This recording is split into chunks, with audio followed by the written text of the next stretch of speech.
A miracle turns a fictional character into real live flesh and blood. As far as I can tell, he's real. According to the laws of physics, this is impossible. But this new life form possesses a criminal mind. I'm afraid I had no choice but to take control of your vessel. And his ruthless power puts the entire ship in jeopardy. Unless we move to a safe distance, this vessel will be destroyed. Next time on Star Trek: The Next Generation.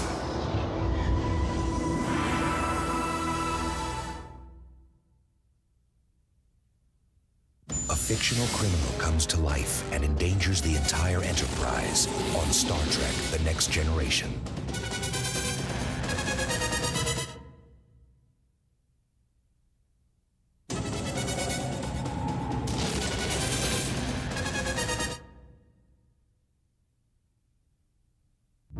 Next time on Star Trek: The Next Generation. There are survivors from the Odin on this planet. The rescue team struggles to find a shipwrecked crew. These people are facing their death down here. Because they're fugitives on Angel One. We were no harm to anyone. And a disease-infested Enterprise can't save them. No one can beam up. This virus is totally out of control here. Now the crew is helpless to stop an execution on Star Trek: The Next Generation.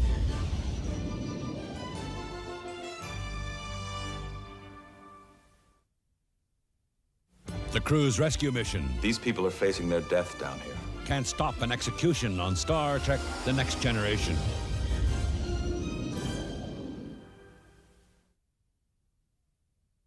Rescue mission on Star Trek: The Next Generation.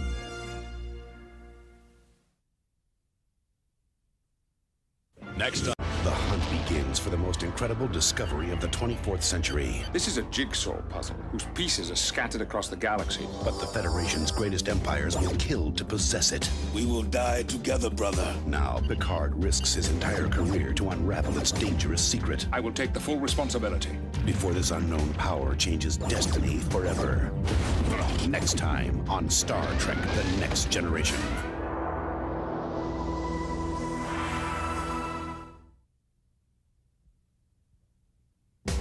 The hunt begins for the most dangerous discovery of the 24th century on Star Trek: The Next Generation.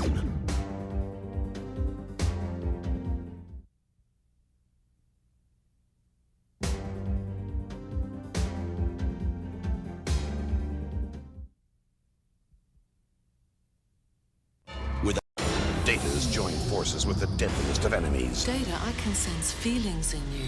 I've helped him to break free. He vows to kill the crew without mercy. Drop it, or I'll break his neck. On a mission to destroy the Federation. Helm, get us out of here. I'll destroy the existing brain cells.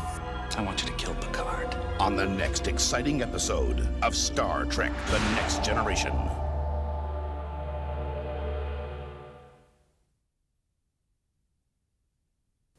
Data joins forces with the deadliest of enemies and vows to destroy the Federation on Star Trek: The Next Generation.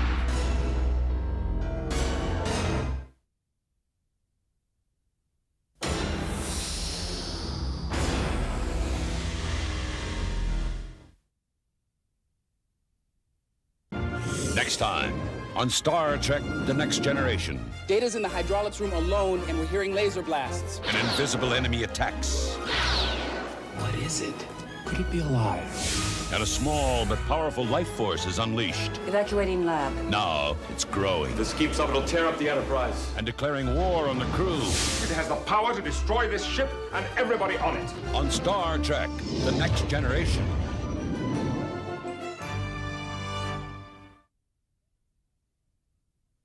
Data, we can't get in! An unseen enemy declares war on the crew. On Star Trek: The Next Generation.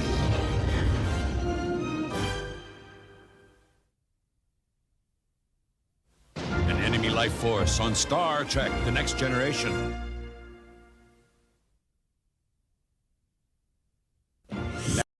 On the next episode of Star Trek: The Next Generation. A tragic accident exposes the crew to a savage alien race. Crusher to Enterprise. Medical emergency. Riker leads a secret mission to save a dying team member. Riker, stop! We will keep Troy captive. But Picard must sacrifice his life for Troy. He will kill me. Father, no! On Star Trek, The Next Generation.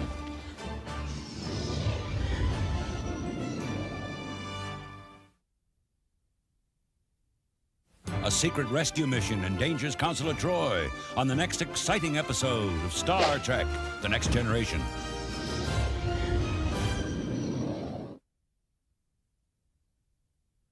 Death target on Star Trek, The Next Generation.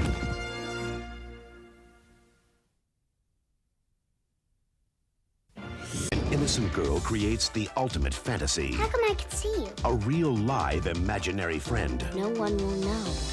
It'll be our secret. But has she unleashed a demon in disguise? Damn thing's feeding off our shields. And can anything stop its reign of terror? You can die along with everyone else. Find out on Star Trek, The Next Generation.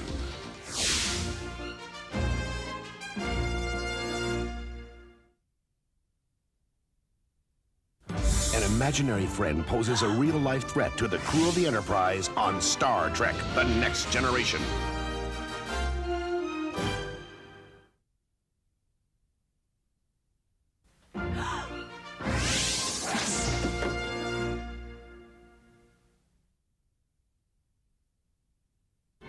It's time on Star Trek, The Next Generation.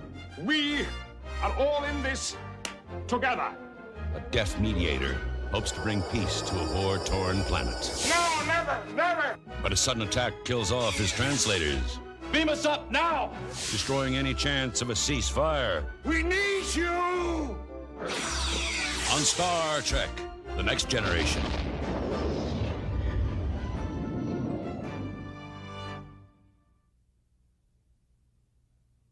The crew's trapped on a war-torn planet. Beam us up now. On Star Trek, The Next Generation.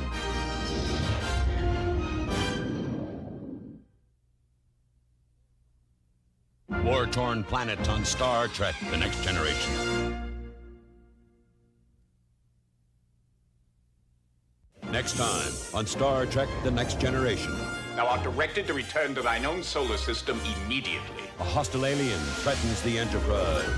Our only choice is to fight. Fight or try to escape. But despite their efforts to challenge its power, the crew is trapped. We surrender. And forced to stand trial for the crimes of mankind on Star Trek, The Next Generation.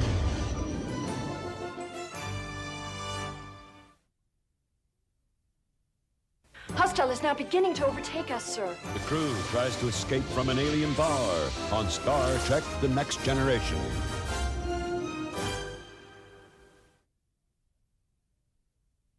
An alien threat on Star Trek, The Next Generation.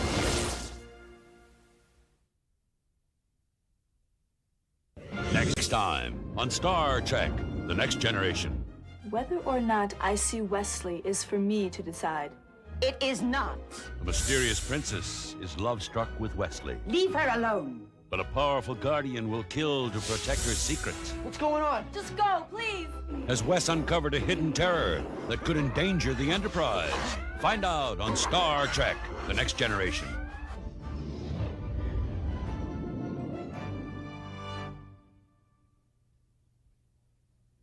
Wes falls in love with a princess hiding a terrifying secret on the next exciting episode of Star Trek, The Next Generation.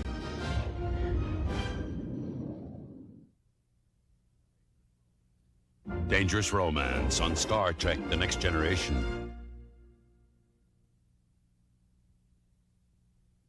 Time on Star Trek, The Next Generation.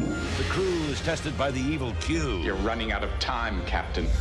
He's giving them 24 hours to save a planet from an alien attack. They're firing on farpoint, sir. Medical team's already preparing to beam down, Captain. Can they meet this deadly challenge and escape with their lives? Commander Riker, come in. Get the bat now. Your time is up, Captain. Star Trek, The Next Generation.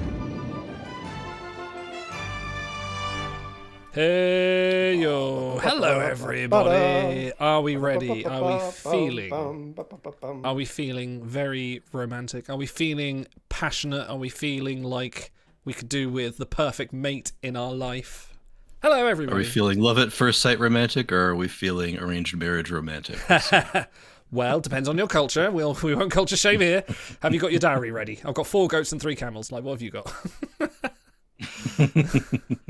They're all in the hope chest. Yeah. Hello, everyone. Okay, so we are going to watch The Perfect Mate today. This is Auto's pick in the draft because we've got a random Wednesday, and why not? Why not spend Wednesdays with Famke Jansson? I can't think of anything better to do, honestly. How are we all anyway? That's a good way to do it. Yeah. I'm good. Yeah. I've been playing a lot of Pokemon, and I get to hang out and watch like TNG with you guys. I forget what season is this. Is this season 5? Yes. 5. Yeah. So kind of prime TNG era here. This is the good shit. Yeah. Whenever you ask what season is that great TNG episode, it's usually 5. It's 3 or 5, but mostly 5. Well, 4's pretty good. 4's pretty Season strong. 6 is pretty good. 7 has some good ones and then some less good ones. Let's just It's like, 3 through 6 is generally, it's like Red Dwarf. 3 through 6 is pretty solid. yeah. And then like 1 is bad, 2 you're getting better, 7 is a little bit ropey, but it's like it's like it has a really high batting average, honestly. Yeah. Like maybe DS9 beats it for sheer consistency, but even then you have some real duffers. If you see Picard's son, Jason Vigo, run away! You're in the wrong Dude, season. I like that episode. I know you two don't, but to be fair, I haven't watched it for a long good. time, so I form opinion on it when it appears on our draft. Okay, let's watch Bloodlines. I forget. Yeah, Bloodlines. Yeah. All right, let's remember watch this anything about it. fascinating trailer featuring probably Don LaFontaine. Showing us what's next time on Star. Overtime, don't you dare say 6-7. My son's been going on about that and bloody Italian brain rot all the time now. It's doing my head in. What is 6-7? I don't have understand. no idea. I'm too old to know. They just say it and then it's supposed to be a God, we're thing. old. I don't know. Dan? It's our version. Our version would be 42. It's a number that's ultimately meaningless, but it's Okay. just become part of the Gestalt. It has a history. I could go into it, but it doesn't matter. So just let it wash over you. It'll be gone in another month. Yeah, fair enough. I thought it was just like a 69, but since the kids aren't allowed to say that, they put something close to it. It's like bubbling for Mormons. my soaking you. My brother used to torment me by calling me a woman, and my mom outlawed him by calling me a woman, so he started calling me an ooman, which means nothing, but it's close enough that I would know. Ooman. Ooman. Is your brother a Ferengi? Like what the fuck?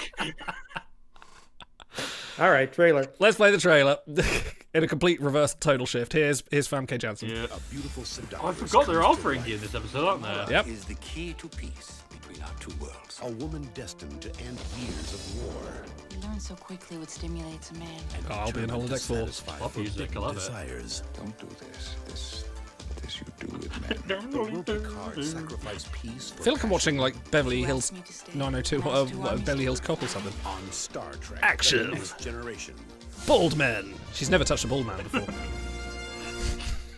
Oh, there's another trailer. There is another Music trailer. has Oh. A Let's give it forbidden club love music. affair with a No, beautiful okay, this is- seductress could destroy a peace treaty on Star Trek: The Next Generation. Star. So I guess that's the only action we're getting in this episode is the poor guy falling through the table. There is a third Actually, I one. will say. He's doing his best Admiral Quinn impression, yeah. Wait, they love that head. Sorry, can we just play that again? Oh man. That's the whole trailer. Dan, does that happen to you whenever your wife strokes your head? You just hear the TNG theme song.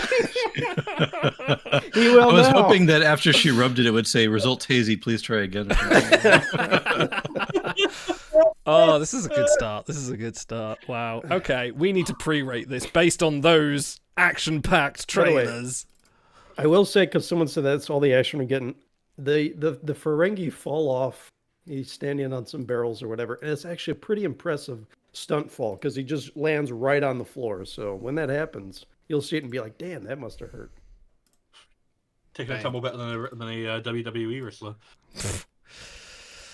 All right, let's start pre-racing. From what I remember about this episode, is it gaudy bits? I can't remember how. It's been a while since I watched it. I can't remember how misogynistic it is. I've got a feeling it is up there on the Berman scale. Which, can we start that, please? Can we start the Berman scale of terrible men writing women? That would be a thing to start really when we do our Skin of Evil review. That's a good point, actually. Let me just Can you check this episode's playing? Yes, it is. Wait, what? Yes, justice for Tasha. I'm gonna go for a curious 7.5. I'm gonna give it the benefit of the doubt. I've got a feeling I might go down on it. I'm not sure. Shut up. You might go down on phrasing, please. Yes, sorry. But we'll have to see. I'm going to go for a 7.5. So I sort of remember bits and pieces of this episode. I think it. I've been blowing up Star's phone this week about this, by the way, so he should remember more from what I've seen. Yeah, I remember a fair bit about it. And I feel like it's one of those instances where if it weren't for the guest star, it would probably be a much weaker episode. But guess what? That's fine. Like, you're allowed to do that. I don't remember it being a massive standout. Like, I don't know if I would have drafted this, but I remember being very solidly good. So I think I'll rate it a cautious 8 out of 10. I remember being good, but I don't remember being amazing. Yeah, well, because it's season 5 TNG, Jansson, Patrick Stewart are the highlights. What could really go wrong? Like, I'll probably be like super critical about certain bits and pieces, but I feel like we're going to be on a pretty good batting average here. So it's aired in April 1992. I think I was probably 15 years old at the time, so I remember this episode very clearly for reasons, but I have some concerns in retrospect. I haven't watched this episode in a very long time, and I'm concerned about how it's aged, so I'm going to be cautiously optimistic. I'm still going to go above the curve, but I'm still going to rate it pre-rate it a 6. Okay. Got some range here. What about you, Otto?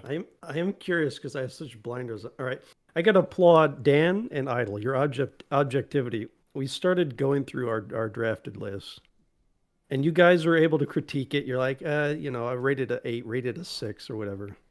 That will end today. This is we're recording this on Wednesday. We're recording that on Wednesday. This will be the 6th time this week that I watched this episode. Oh my god! Wow. I'm so far gone on this thing.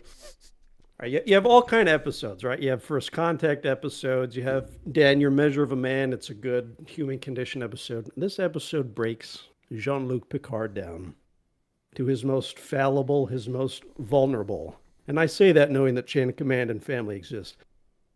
I went through, we watched The Visitor, which everybody loves. I rated that in 11. I'm like, this is so good. I went back and changed my score lower. I'm like, I'm not sure The Visitor is better than this episode. So, you're going retrospective changes. Oh, wow, okay. I couldn't possibly love this more. I've got to admit, I am not rating any episode based on what I've rated anything else. I'm literally going for my feel for the moment. Like, I can't then go back and think, is The Perfect Mate better than Broken Bow? Who will know, you know? So, I'm not trying to sell you guys. I'm just saying how much I'm just going to vomit about how much I love it. I'm not going to say you should love it. All right. So that's the. Yeah, I don't think about things in relation to other things. Like, I always find it interesting when you tell us what we rated things versus as, like, especially when it's the average. Like, the only thing I think I ever really consider as, like, a benchmark of what I'm doing this in relation to is when I gave fucking Code of Honor a -4. So I felt like because it did active damage to the franchise. So, like, I feel like I kind of have that as a metric of if it needs to be a 0 or below if it actively harms the franchise. Yeah. If it doesn't actively harm the franchise, it's just as bad. It's like in there. That kind of gives it a scale, like of -4 to like 11 is my adjusted scale for inflation. It's the warp scale, yeah. Can we also say, is this also the reason that GoldenEye is as successful as it was because they saw Famke Jansson in this and just went, yes, we'll have her, please? Because that was filmed not long after this, wasn't it? Because it came out in 95, probably filmed 94, 93. I'm kind of curious to see what her filmography's like prior. So this is the second ever role acting credit she has. Yeah. She moved from the Netherlands to the States in her early 20s. She's 25 in this. So this is her second role. She doesn't get anything for like 2 years after this, but then she James gets Bond soon on GoldenEye and some other stuff. Yeah. Yep. Yeah, I'm looking at, like, there's a TV movie, direct-to-video, Lord of Illusions, whatever that is, and then, GoldenEye in 1995. So, like, they must have had, like, this would have been the biggest thing they would have seen her in, really. All right. Which is interesting. Before we do spoil too much of our review, let's start this off. This is spill up your DVDs, your Blu-rays, your whatevers, your streaming service you found on some dodgy website. Let's go in 5. Oh, hang on. I've just got to double check something here. This may be a blood. Gotta make sure you're not sending the episode through to the stream. No, that is sorted. I've got a button for that now. I made a button. That's tradition at this point. It's a big red button. It is. It's actually quite big and it has some red on it. Phrasing. 5. There's a cream for 4, that. 3, 2, 1. Let's go. Oh, split cam is already running. Wait, I pressed the wrong button. I knew that was going to happen. I feel like idle right now between the phrasing and the technical issues. It's just like that that gif of that mascot in a suit running through a minefield. No, I know I did wrong. I pressed the wrong start button. Is that the right start button? Hang on, sorry. I need to arrange my Steam Deck better. Is this the right multi-content file? Sorry, apologies for the aborted start. It is easier to rag on idle than it is to actually run everything. So I'm glad I'm in doing this. Oh yeah, I guess what we do. You should see my screen, how many windows I've got open right now. Okay. Yeah. If you're in position to, let's restart the episode, and we're going to go for 5, 4, 3, 2, 1. There we go. Get yourself in Holodeck 4. There we go. By the way, glue your eyes to Sir Patrick in every scene. I was doing it anyway. Krios. I feel like I've seen Kriosian somewhere else in Star Trek. Yeah, he rolls his R on this. R.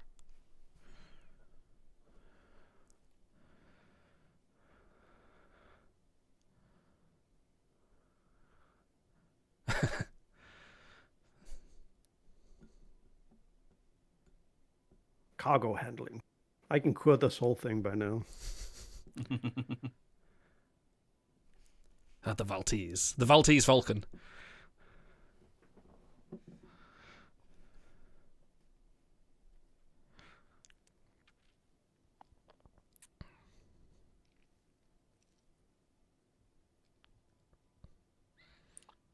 Thinking about the optics of this man wearing that kind of outfit.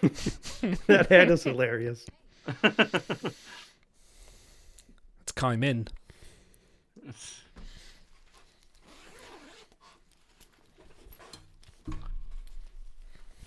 This man hangs out with a Tribe Called Quest.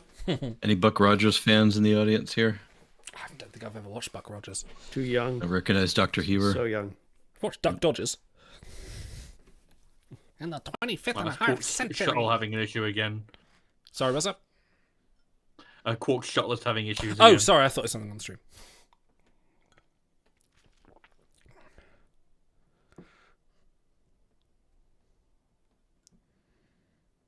Ruh-roh.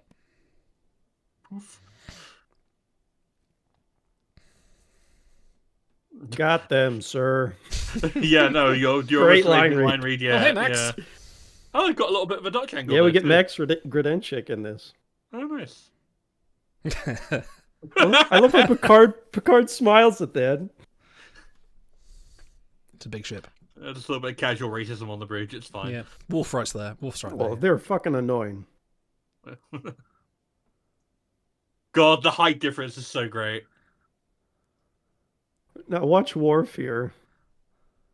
He thinks about killing them, then he goes, nah, not worth it. It's like having two of my son. Oh, God.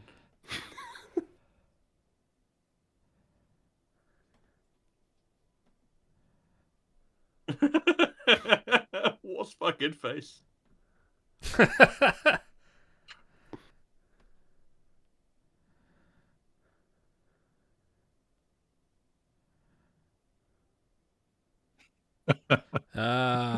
He's not very Rami in this episode. He's not very Rami. No, he's playing it very differently, which I appreciate. He's a bit. Well, you know what? He's more like season 1 Rom. Yes, where he was a bit more nefarious. They skulk. It's this is pre DS9 for actor. Yeah, this is pre DS9 Ferengi, isn't it? So they're very like. Well, 1992 was season 1 of DS9. No, 93. This is the year after because that was with season 6. So, and even then, you had to take a full season before people liked Ferengi episodes. No. He wasn't even Rom in the first episode of Deep Space Nine. He was just like generic Ferengi. Barkeep, yeah. So who's the other actor playing the Ferengi? Because his voice sounds familiar. He always has another Ferengi. He comes back. Yeah, he comes back in another Ferengi role, but I forget. Yeah. Supplies. You need to have a certain constitution to come back and play a mercantile goblin. Yankee trade. What means Yankee trader? Oh God, we did the last outpost, didn't we? Your human images once again shock us. I remember we did the last outpost. I wasn't in on that one. You I weren't gotta on go that back one, and no. rate it. You know actually what? I enjoy might it. actually retroactively bump up the score on that one because of Resurgence. That's a good point. Yeah, Resurgence does a lot for that episode. Resurgence redeems that episode for me now. Yeah. Actually, I have a massive affection for it now.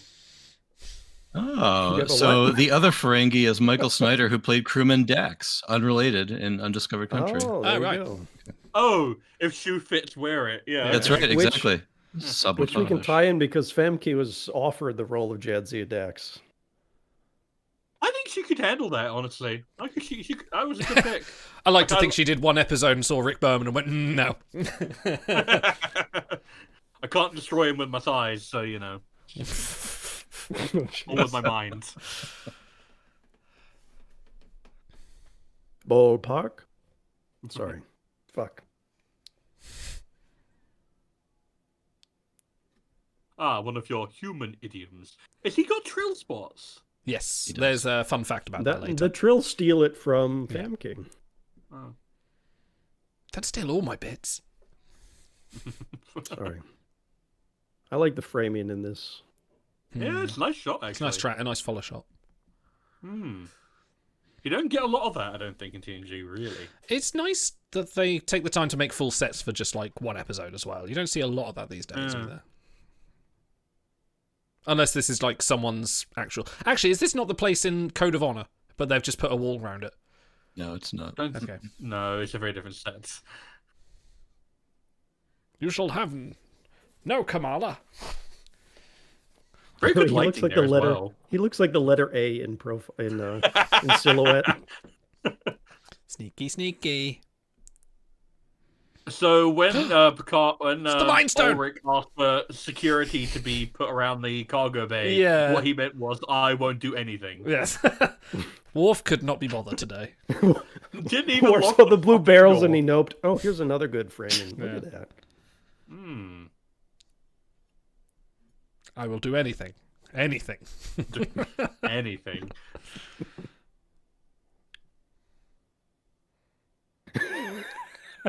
Oh my There he God. is. There's Rom. Gonna tell you, Auto, the Ferengi are taking it out of a 10 out of 10 for me. Dude, they're hilarious.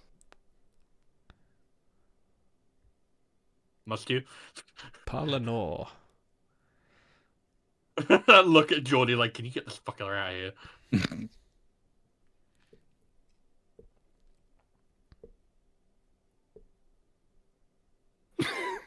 I love the little hand motion he does. Yeah, it's great. Oh my God. Listen, they really want you to believe there's something heavy in that blue crate. This episode's more fun than a barrel of Ferengis. What's he gonna do? Waste Like, barrel. fly and take it? Is there really not a box? You had to go for the barrels that are intrinsically just... Could this episode have been solved with a box? Yes. Yes. Yeah, actually could have. A suitably locked box could have solved this.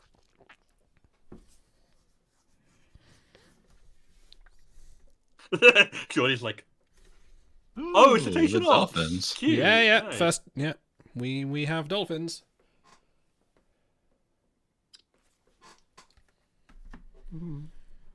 Who's that?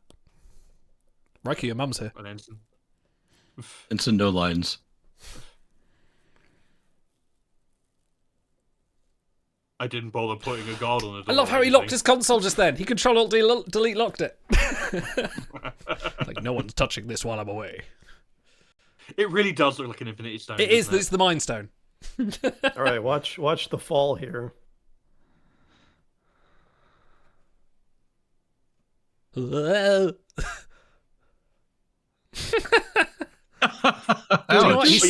He just eats it from like 6 feet. He sold it well. This Not bad falls CG slower effect as than well. anything possible. It's hilarious. Yeah. Oh, it's the Hindenburg. Hindenburg. Oh, the humanity! Dude, he hides behind Worf. Worf should have just like grabbed him and put him in front of him. Barber shop. Looking for a barber shop. Yeah. It's Rye.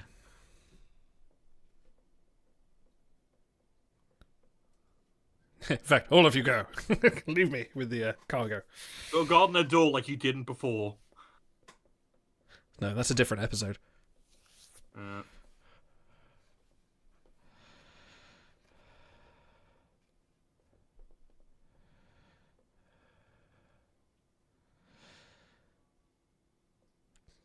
She kind of gives me Persis Kambata vibes over here. Like Ilea.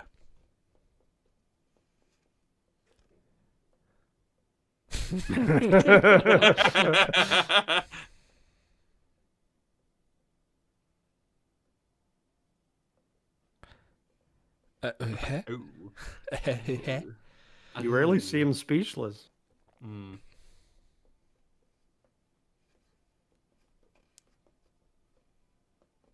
Picard. I like when people say Picard.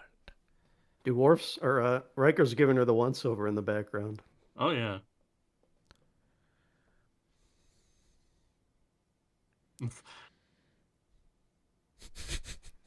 The longer you look at Riker, the funnier it gets. Yeah, no, his eyes just go back up. I love he's just standing there following the conversation. Prevarication is such a good word.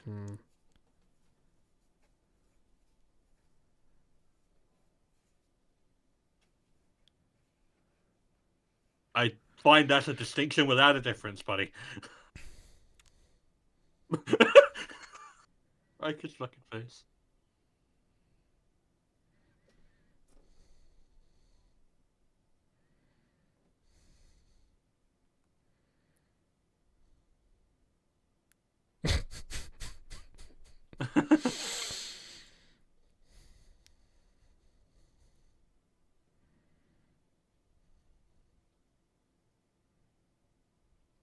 Gareth.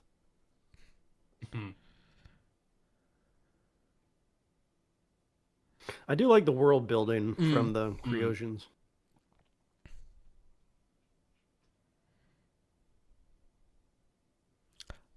Mutant! Oh, she said it. Yeah. Oh no. You X-Men nerds. Mutants. Listen, I'm gonna do it. Look at the shirt I'm wearing. Okay. Yeah. I'll allow it.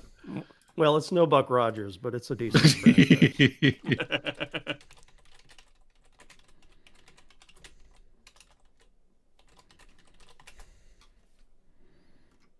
I'm pretty sure this is the second last Duff scene. The rest of these are fucking bangers.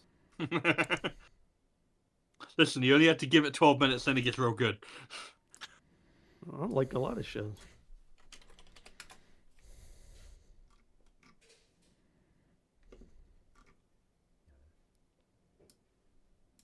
So they just called dibs on the next one? Oh, God. Mutation. It is the key to our evolution. Every now and then, a mutation leaps forward.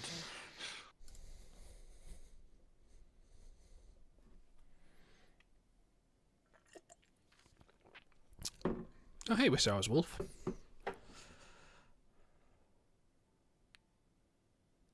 Me too.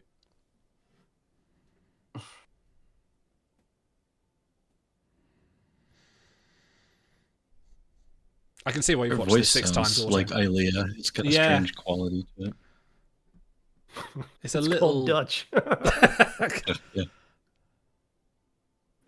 I think it might just be a case of like, you know, European descended woman trying to do American. Well, I never met a morph I didn't like.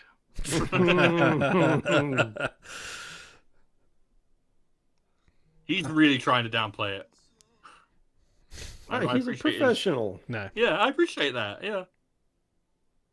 Like you can appreciate he knows when he's on the game, but he knows when he's in too far deep.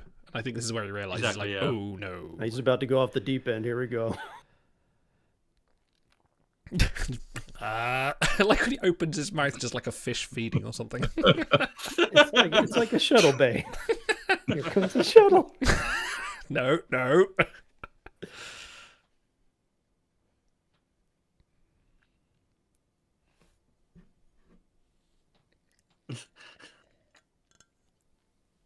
It's like, I'm just going to stop you there, madam.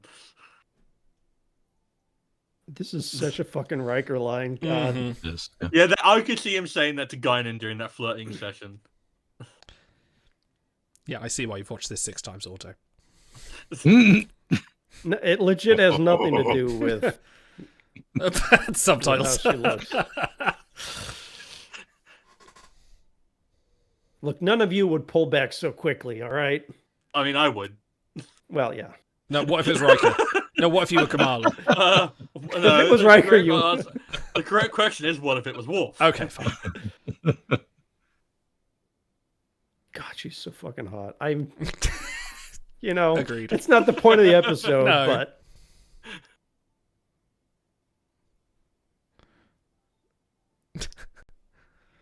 I would have Here we loved it go. if the door, for whatever reason, didn't, like, open. Yeah. He's hit his head off it. Yep, It's here it like- is. Here it comes. Yeah. I like, he's on duty and everything, and he's just like, nope, All right. nope. All right, here's my Wow. favorite scene, which it's a shame Oh. it came right after that. Watch Picard. Can't look her in the fucking eyes.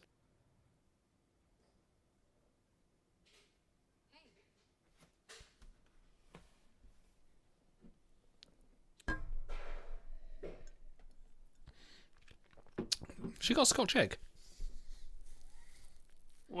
That's a croissant, isn't it? Is it? I mean, that's what he's got. Oh, yeah, you're right. It's a croissant, yeah.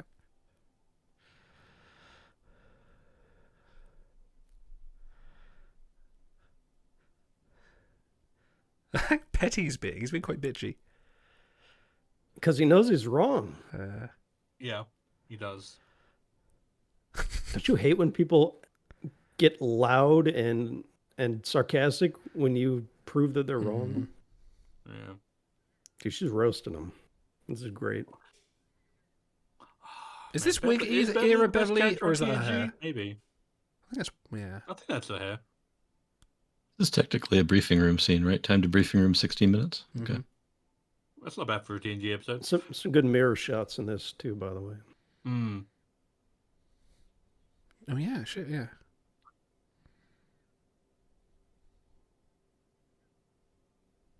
I could be in my nice glowy pod right now.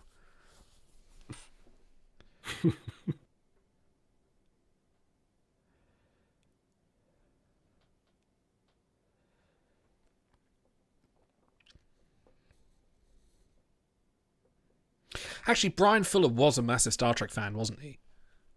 He worked on Voyager, so Yeah, yes. yeah, that's probably why. Oh, I'm thinking of why Well, it Famke doesn't mean he Jansson was a came to his fan. attention. No, well, yeah, it's probably why he knew of Famke Jansson.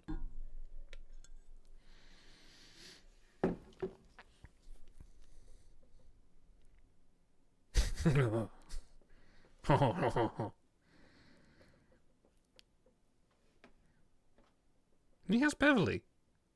He's literally just having breakfast with her. Yeah, but it's not the same, is it? Dude, he's so... God, I love Patrick. You can Stewart. see, like, the moment he closes himself off. Yeah. And he does it like 5 times in this episode.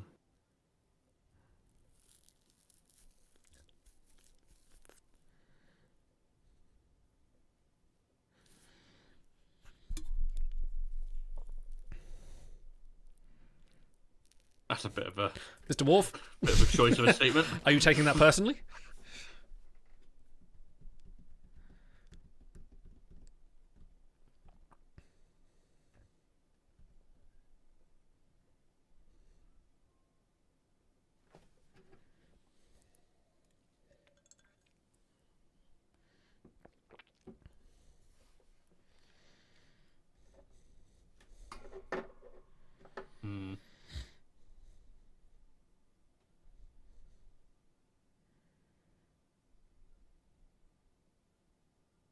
when a tree falls in the forest and no one's around to hear it? I go to Amazon. I like that she appears like legitimately discomforted by that. Yeah, and he's only doing the same thing she was doing to him.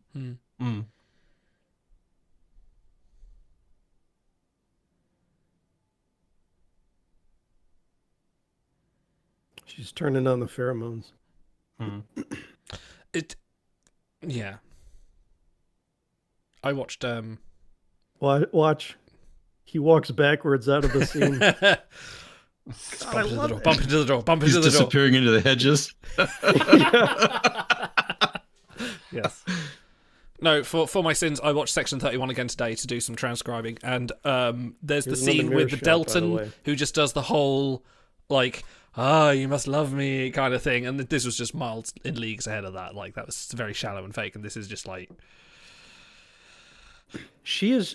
There's no artifice with her. She's genuine the whole way through, which helps. She's extremely good at making it feel as very, very genuine, yeah. There's no deception.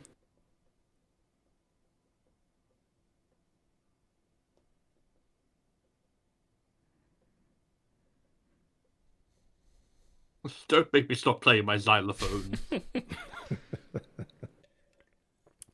It's creosophone. Yes, I did Section 31 a third time. It's still terrible. I had a good reason, though. We have some gays aboard. Reveal, by the way. Yeah, well... I like how he stands behind Data, like, as a shield. I will also be in Holodeck 4.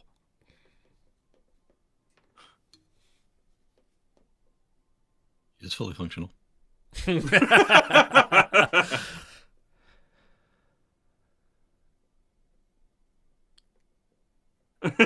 Well played, Picard.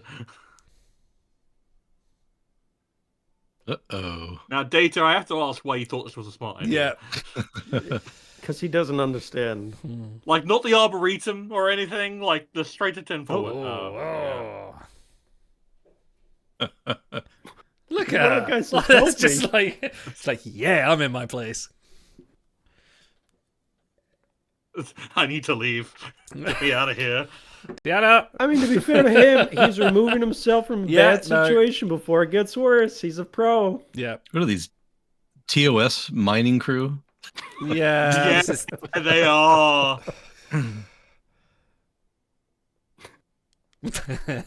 Oh, he wags his finger. Good. Oh, that's such a good Data moment. I love that. He's a chaperone. Oh, and there you go. And the switch is flipped. Who'd you take orders from? Come on.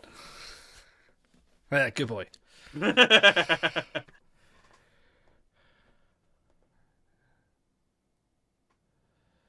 Kind of look a little bit Cardassian there. A little bit.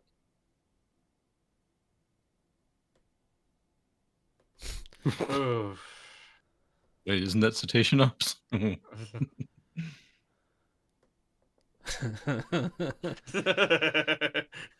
Tell him, lady. Oh, Boolean. Oh, there's so many good words in here. Yeah, Data, you should have started with that, Data. Oh. Oh, here we go. I love Spiner's reaction through all of this. What a himbo! I love the reaction. Like, what am I doing? You were struggling with that. How to nail down on a himbo. That's a himbo moment. Mm-hmm. All right, this scene is great too. God, what do you reckon Livingston makes of this? She just like stays in the room with Livingston and starts like turning into a fish. See, there's the wall again. Yeah. Wasn't it? Is this the episode where it's the first person she sees who she falls in love with? Is that this episode, or am I getting confused with something else? So that might be a different episode. What am I thinking of? Maybe Greek myth or something. I love this. She makes him look like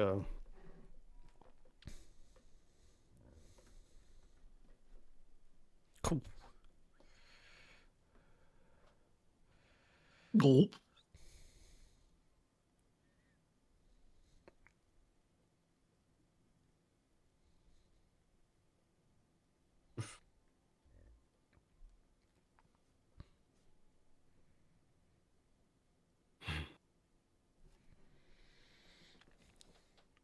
Woven art.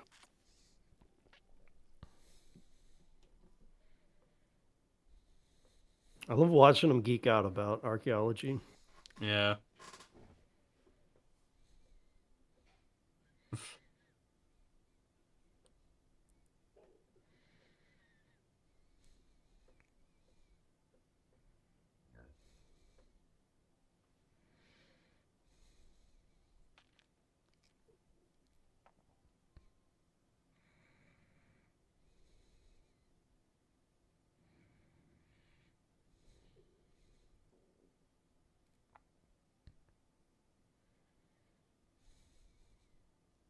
You're fired, Troy. Yeah. Wait, where's Troy? Oh, she's not allowed to be here. Yeah, she is cast as not appearing in this episode.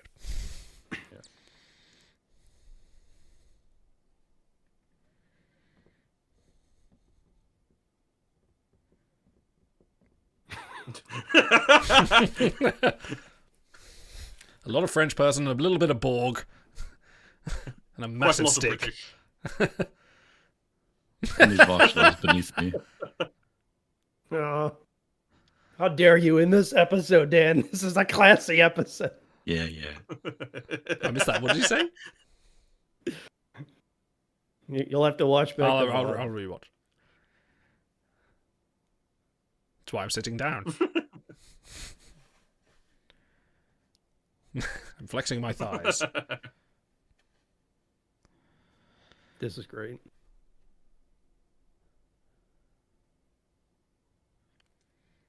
God, look how long he takes to answer.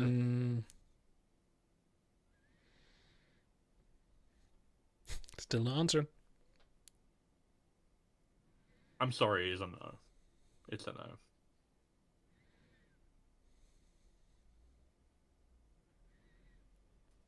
Great line. You've been pinned in that too?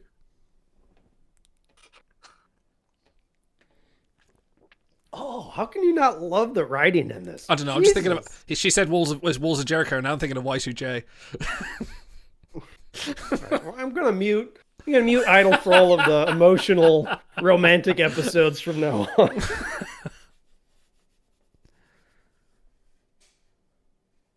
I'm paying you to stay the fuck away.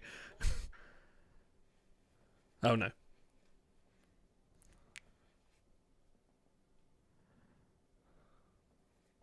Thank you, Boota. So unabashed.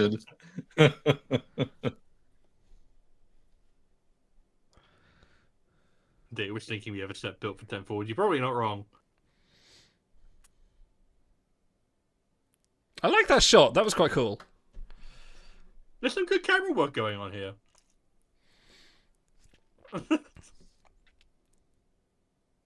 Not an ingot.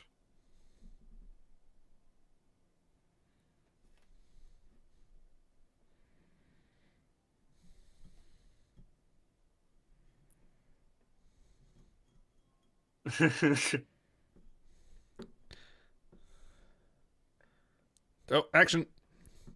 Oh. Was the shattering Now, sound the his guard that spine? should be... Now, the guard that should be outside didn't hear that? So actually in the script, the guard rushes in, but they don't do that when they shot it for whatever reason. Oh, no, they fucked off. They have been dispatched via transporter into space.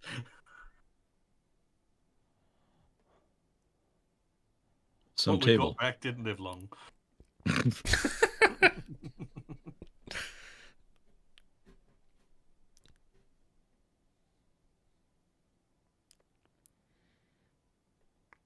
See, Beverly is unfazed by Kamala. Terrible writing.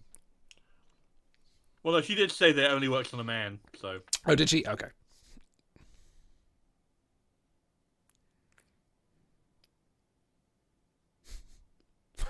Booter, I get that reference.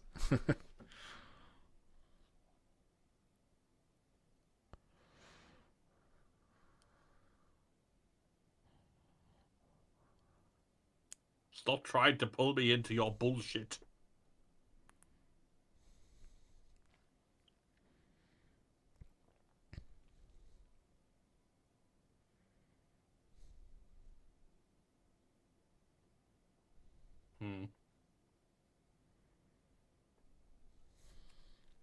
He's like, what if I took a phaser and just... Rain of proton torpedoes. That's a bad joke, apologies. You got him on music now. Yeah, that's it. It's her and Nella Darren.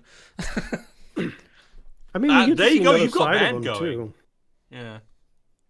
You've got a band going there.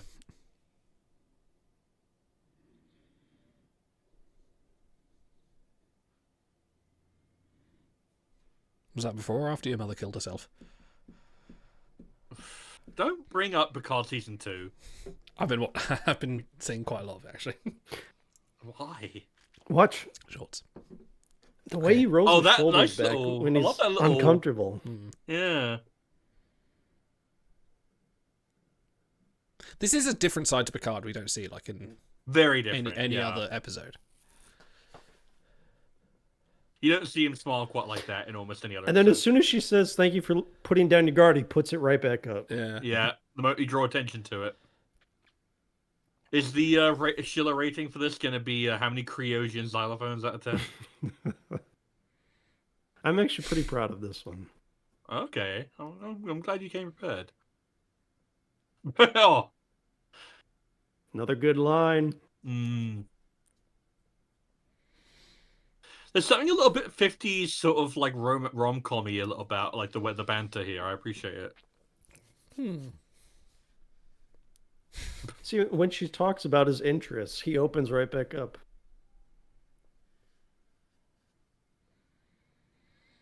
That smile. That damn smile. Yeah, exactly.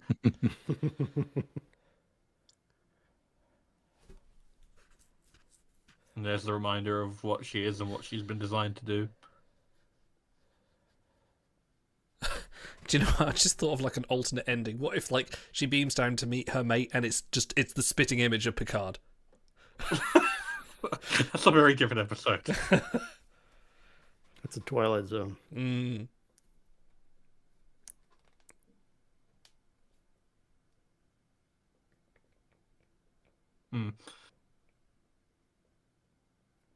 And it shins on it. Yes, I'm tired. God. You're bored Trying of for the echo darkness. over the voice. Yeah. It's weird Tom Hardy played the same character twice, but okay.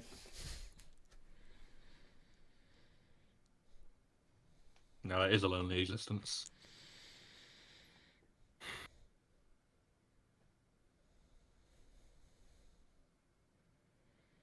Yeah, if you haven't yet, you're pitying her by now. Yeah.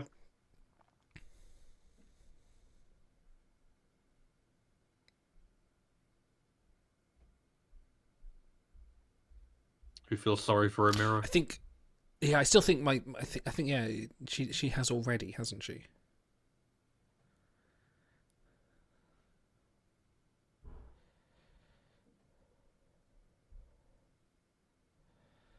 It is linear. That's not quite the same thing. Well, yeah, no. More like a sacrifice. We need to clean up crew in Holodeck Four.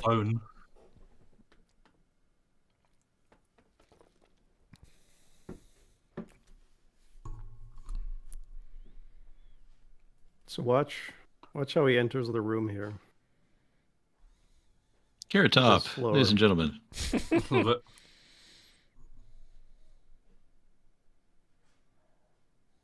Or keep an eye on this here, stars. Yeah, this is the one you mentioned. Details. Ferengis. Ferengis. Sorry.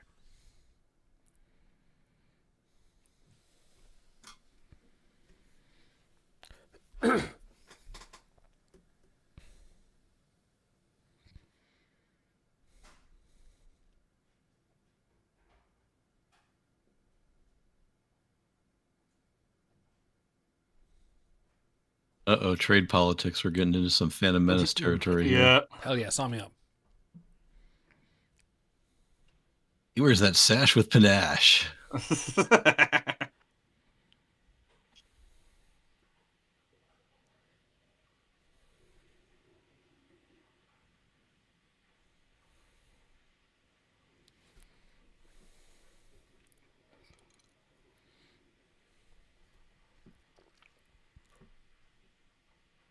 Oof.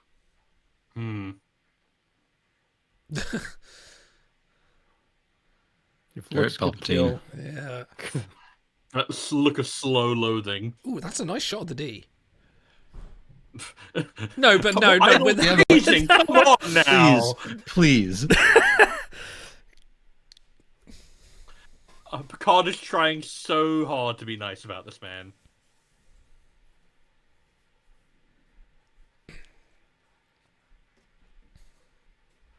That's terrible.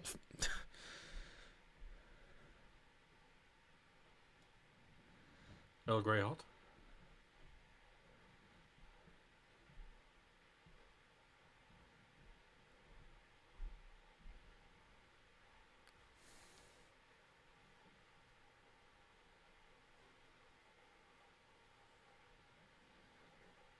This is kind of getting into some Kathy Bates shit now. Well, it's a case She of... just said she's never been alone her entire life, and it's scary. And her life is about to change in a very big way. And not to mention, don't forget, she can read Picard's mind a little bit and how he's feeling. She can tell that what he's not saying about Ulrich.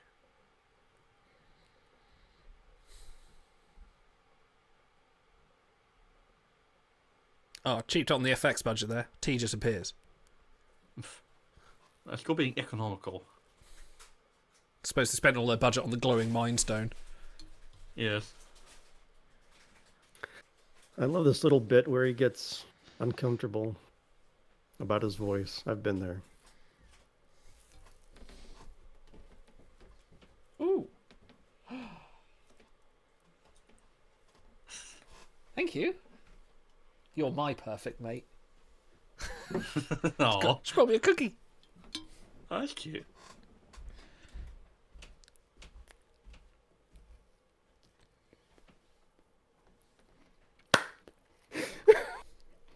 That's so endearing.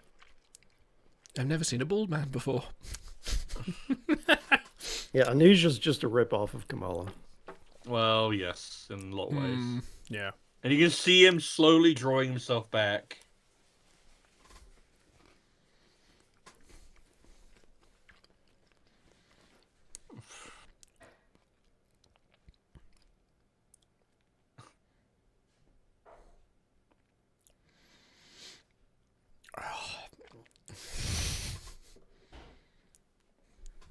It's a cookie. That's a good cookie. It's a good cookie.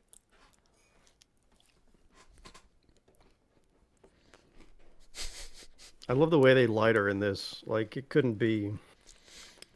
She couldn't be more ethereal, really. Yeah. All right, everyone shut up. This is the scene. I don't think we've ever been ordered to not speak before, but luckily I have food.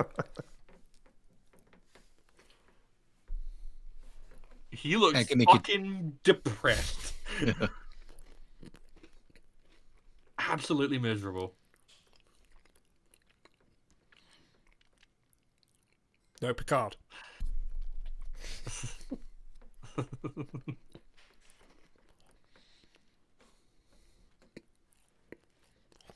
Is he drinking out of a gravy jug? Just Sorry. creamer. What are those cups? IKEA. They're weird.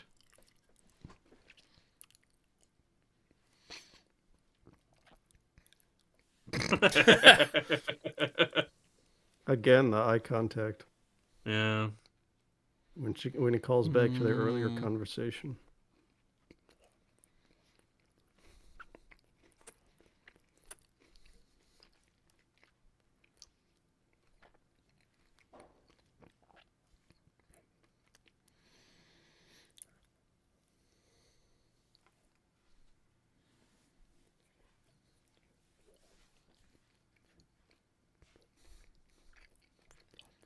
Well, there's plenty he could do, but Look at the pain on his face. yeah, that constantly furrowed brow.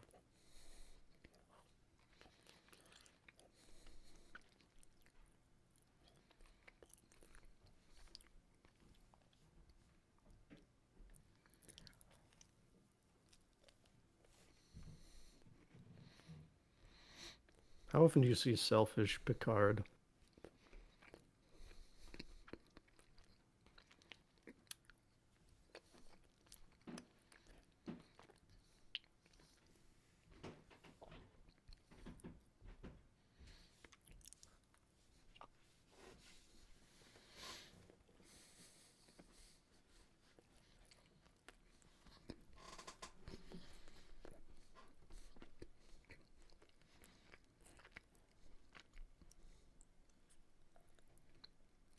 Even the teapot is fucking weird. Look at that thing.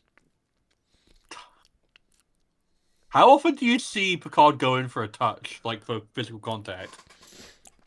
Yeah, well, it's Beverly. Yeah, no, but even with Beverly, he doesn't do it that often. They keep some real boundaries between each other. They know they have Again, to. that's a nice shot of the Enterprise. Watch how graven he is, how sullen. Yeah, you sent me a clip of this, I think. That is a nice dress. It's beautiful, yeah. He looks like he's been shot, yeah. He's so small. Yeah.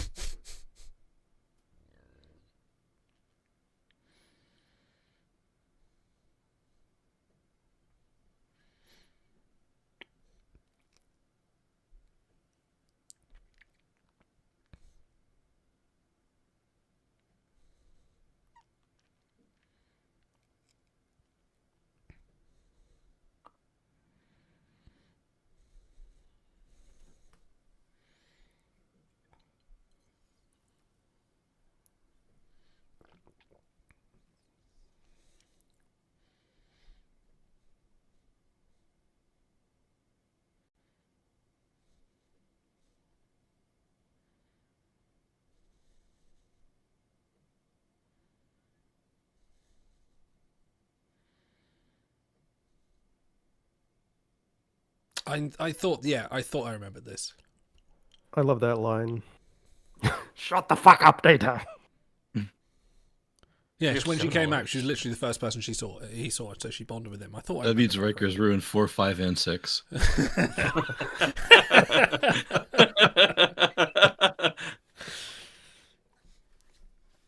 Again, selfish Picard, you can't go through with the ceremony.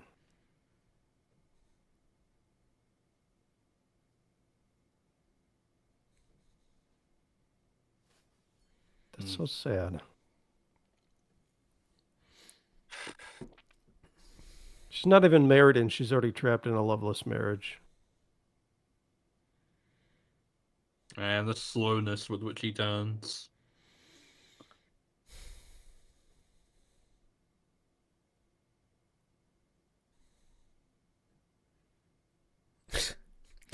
There's a good spoof somewhere where he's like an Austin Powers type.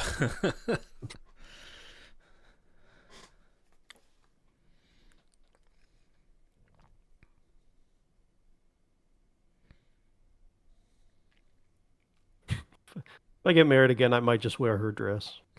I think you'd fill it out. I think you'd wear it well. I mean, Babs is probably available, so dude, look you at get him. away with it.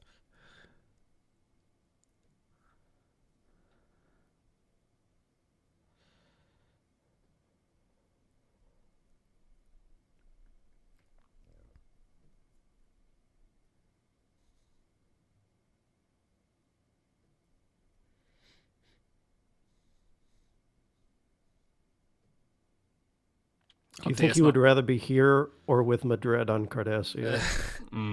DS9 sad French horns there.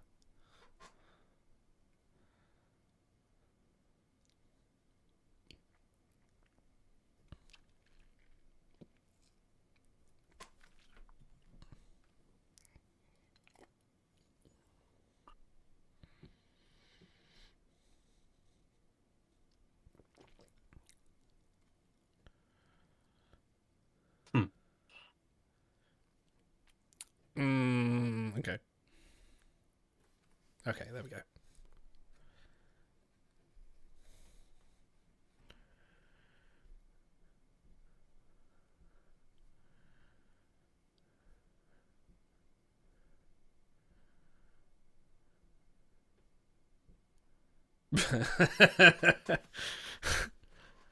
Oh shit! Yeah, that was a look. Like, oh fuck. Yeah. I've done you a great disservice today. Never seen the transporter pad at that angle.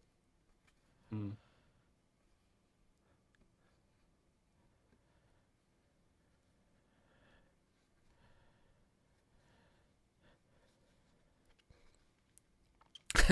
Helm, just keep us where we are.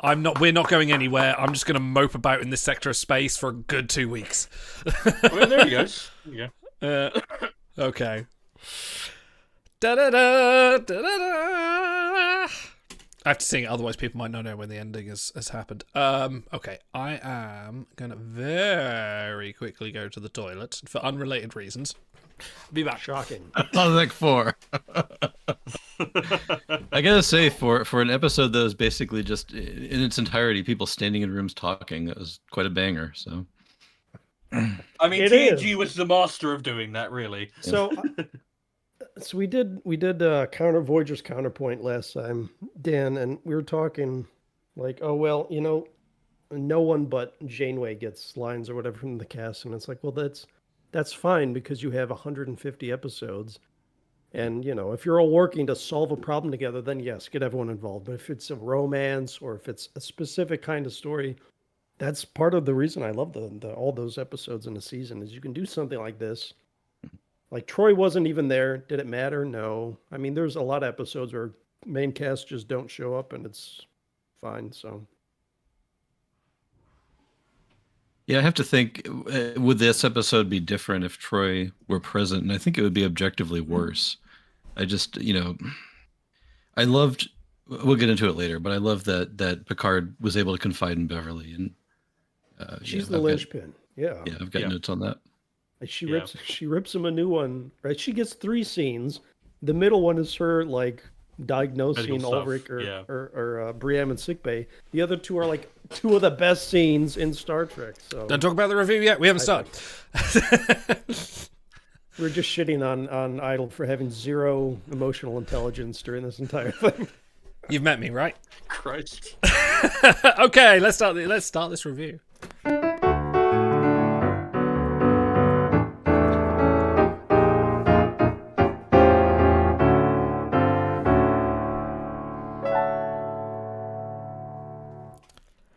Mutation. It is the key to our evolution.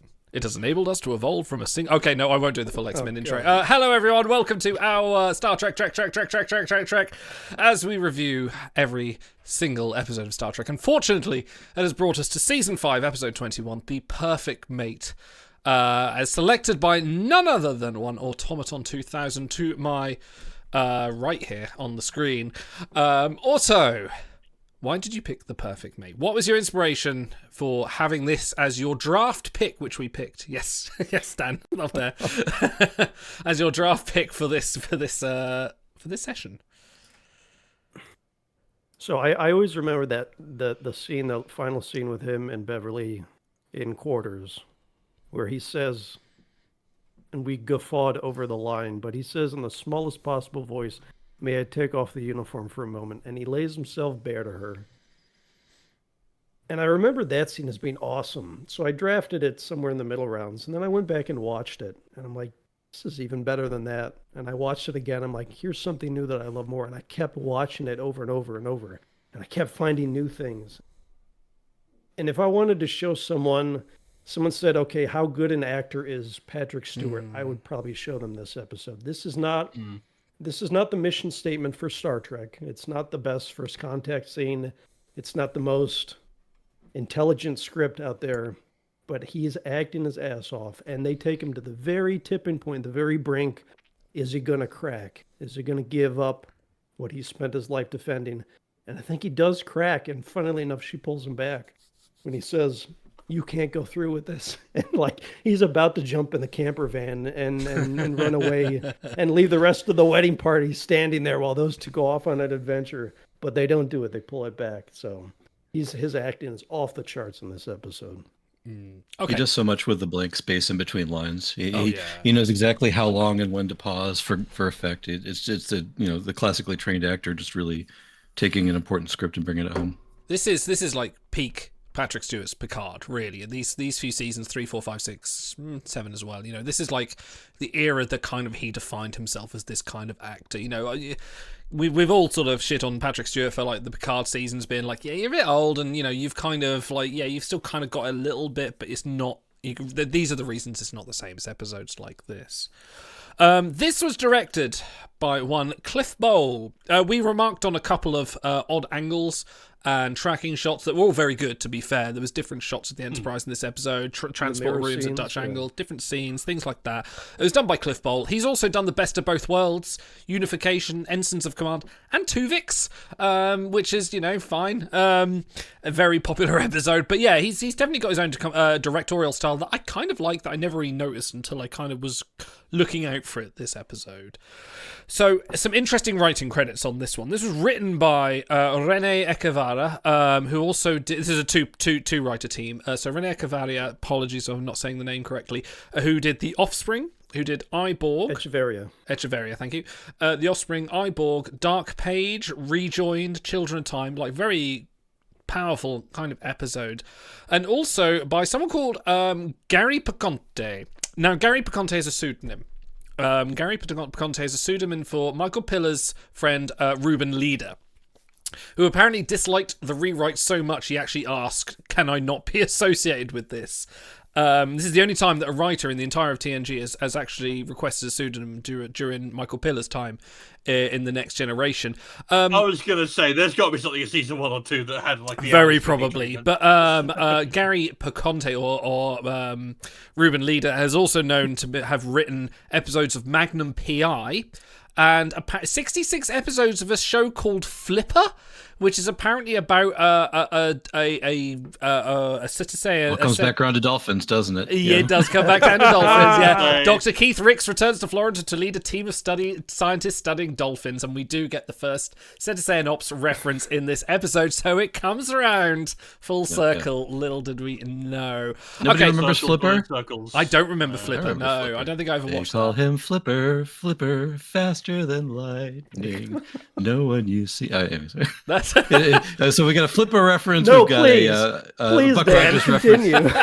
Is faster than he, and Flipper lives in a world full of wonder, lying down under the sea. There you go, guys.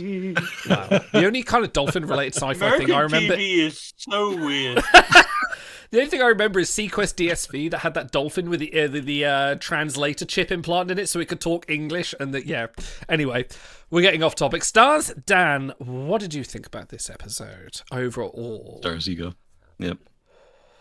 So, I do appreciate this episode for not turning away from the uncomfy nature of this trope. Because I almost want to say it gets to, like, it takes the cake and eats it as well, because it simultaneously does, like, a TOS style trope of, this is the ultimate woman who can be anything that you wish, who will conform around what you want in a woman, who will be the literal perfect mate.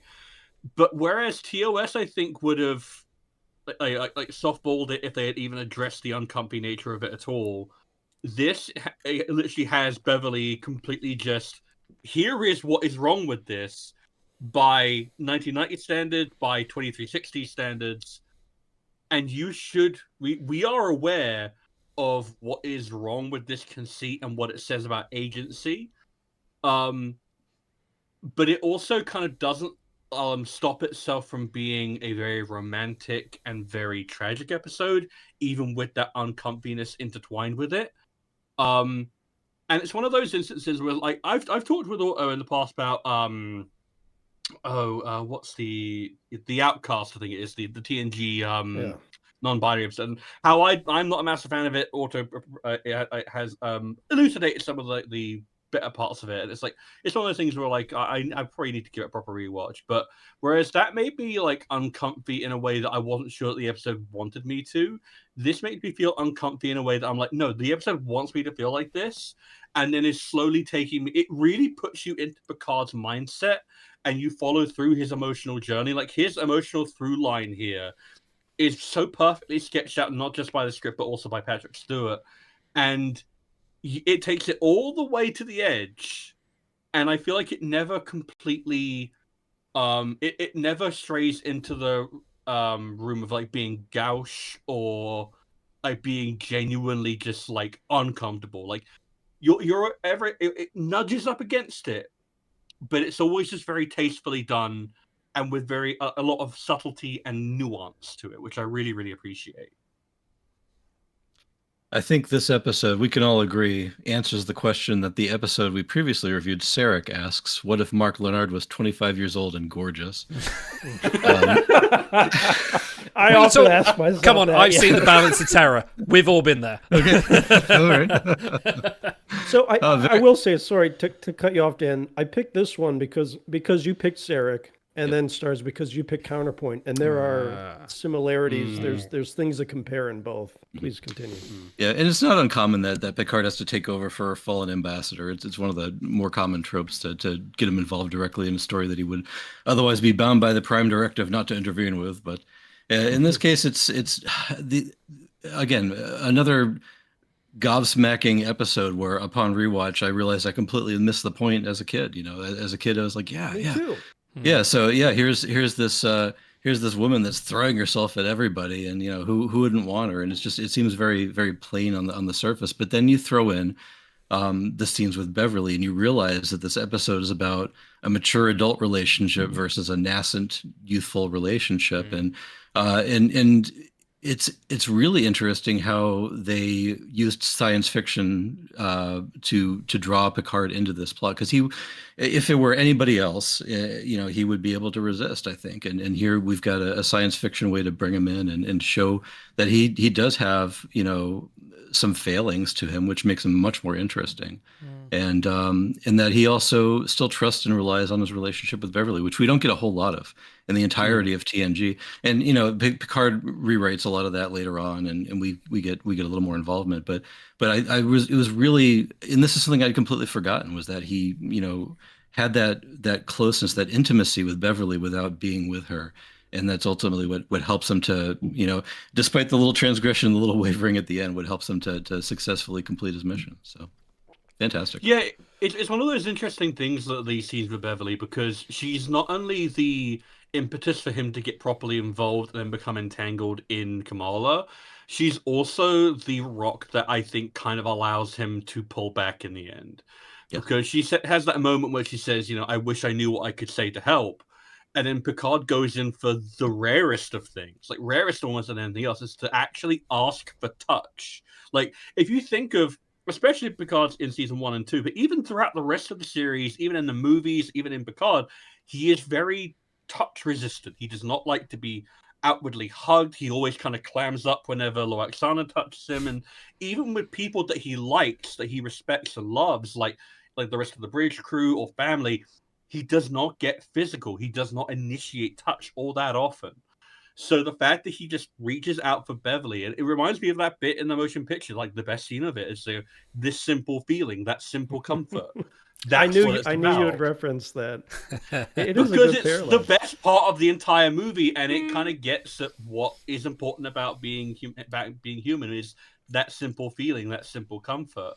And it's like I really do adore Gage McFadden and Patrick Stewart's chemistry together, because you absolutely buy them both as best friends, but also as potential romantic partners, and that adds another aspect to it, where you're very aware by this point in TNG's run that there are feelings there. There's so much history entangled in there, but they're both professionals who don't usually allow that to get in the way of them being really, really good at their jobs and really, really good at their friends, at their friendship rather.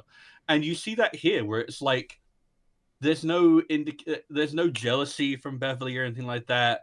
There's no thought of this is the relationship I could have had. It's all very much, no, you're a friend in need. I need you to be You're my medical officer, you're my captain, and they just perfectly work off of each other, but they still allow themselves to be intimate and trust each other when they need to. It's a really, like you say, it's only like 2-3 scenes, but they are integral and they're really well done.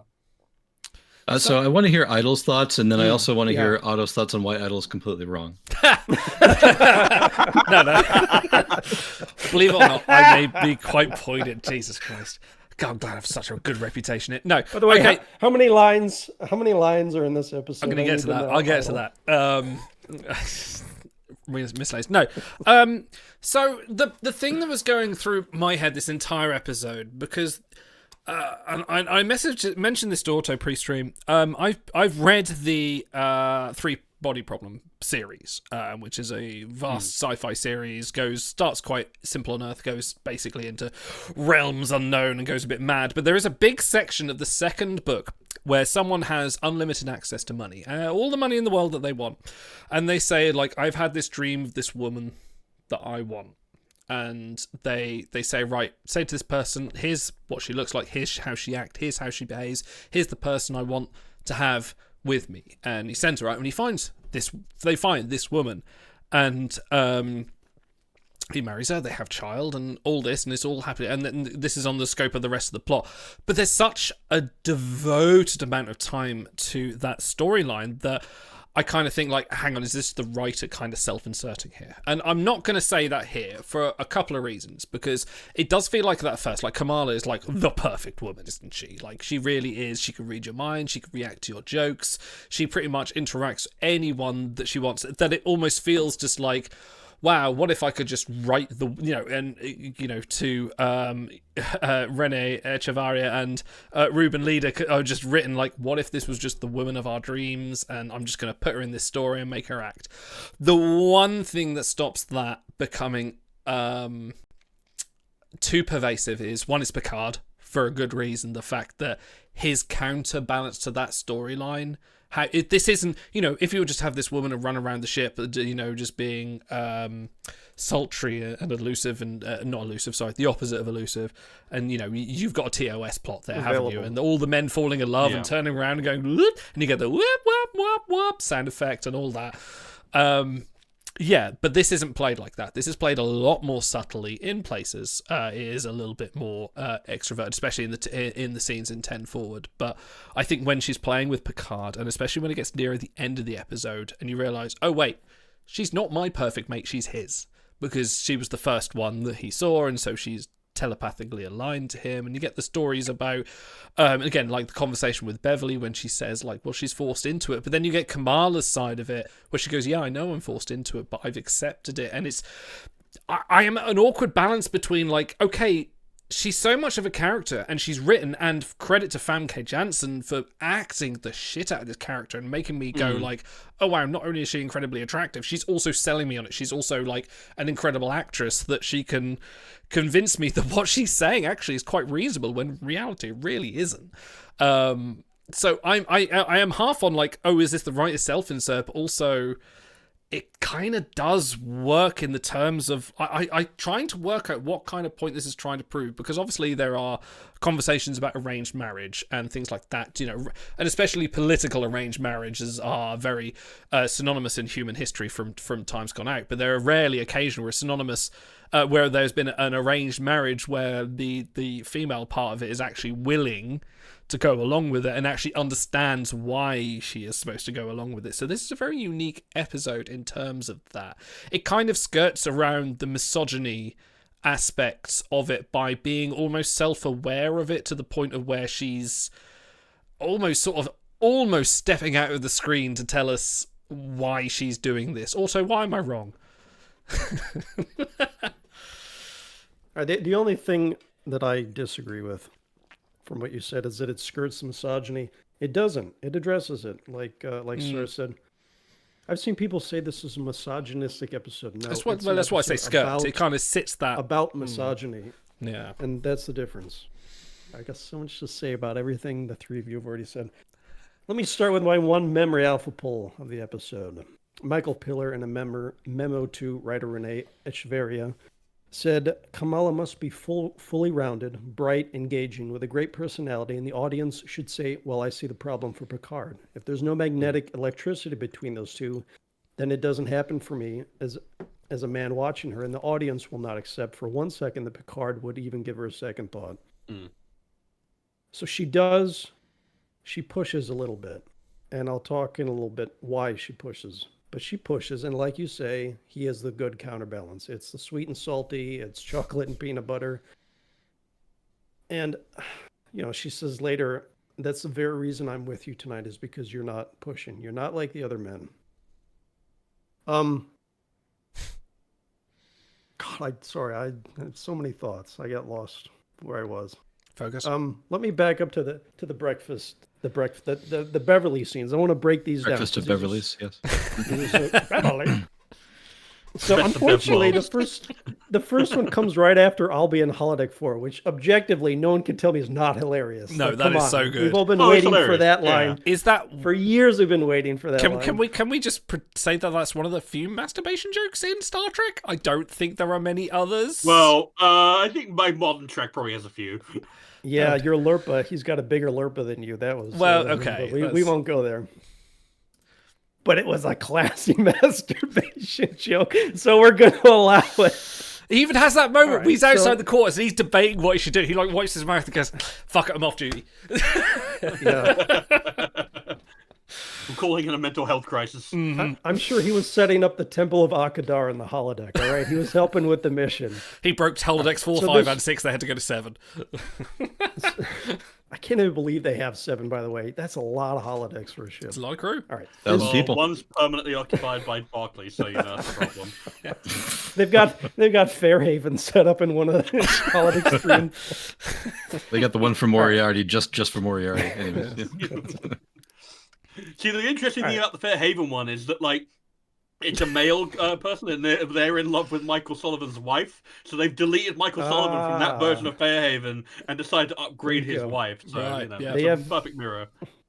Wheels with upgrade wheels. the wife. Circles with circles. Anyway, sorry. No, sorry. sorry. All right. So the scenes with Beverly, damn it. The first scene, it's so good. It opens up, and for the first 25 seconds, he can't look her in the eye. She's reading him the riot act. She doesn't say, how can Starfleet do this? How can Starfleet order us? She goes, how can you deliver her into a life of virtual prostitution? Quote, I'm surprised at you. She's directing this at him. He can't look at her. And then what he does, I both love it and I hate it, because we all know someone like this. He explodes. He gets loud. He gets sarcastic. Oh, let's just throw the prime directive to the wind. He doesn't really address the points. He's saying, well, my hands are tied. And the thing is, you get both sides of it. Like, if you're sitting in there and she's yelling, if you're sitting in that room, she's yelling at him, you'd be like, yeah, Captain, how dare you do that? And then he goes, well, it's the prime director. And you'd be like, yeah, Beverly, don't be too hard on him. Like, you see both sides of it. But he gets quiet at the end because he knows the entire time she's right. And she doesn't, it even writes in the script that she doesn't, like, she gives up mid-sentence, he's talking, and then she picks right back up where she was. She keeps, because she knows she's right. We get then to the end, the final scene with them. They only have the 3. And he starts out small and quiet. And she goes, you're quiet. He goes, I'm sorry. But then he doesn't stop being quiet because he's just in that kind of mood. It's raining outside in space. And he's feeling awful. Sounds like a David Bowie song. It's raining in space. And so he says, do you mind if I take off the uniform for a moment, in the smallest voice you've ever heard Jean-Luc Picard use? And he starts to open up to her. He says, it's all your fault. And then he downcasts his eyes, and it flips back to their first scene. He says, you insist that I look into it. He's staring down. It's a great little connection. But what I love actually about that scene, I love a lot about that scene. She says, and there's nothing, you're saying there's nothing you can do about it? He says it's not that simple. He looks incredibly pained. This guy's in the ditch right now. He's feeling terrible about everything, about him, about her, about the mission. But one of the things I love is Bev doesn't get down in the mud and roll around with him. She states, she knows in her heart that this is, it's not trafficking, it's arranged marriage. There is a difference. They're both maybe wrong in different ways. but she doesn't get maudlin with him.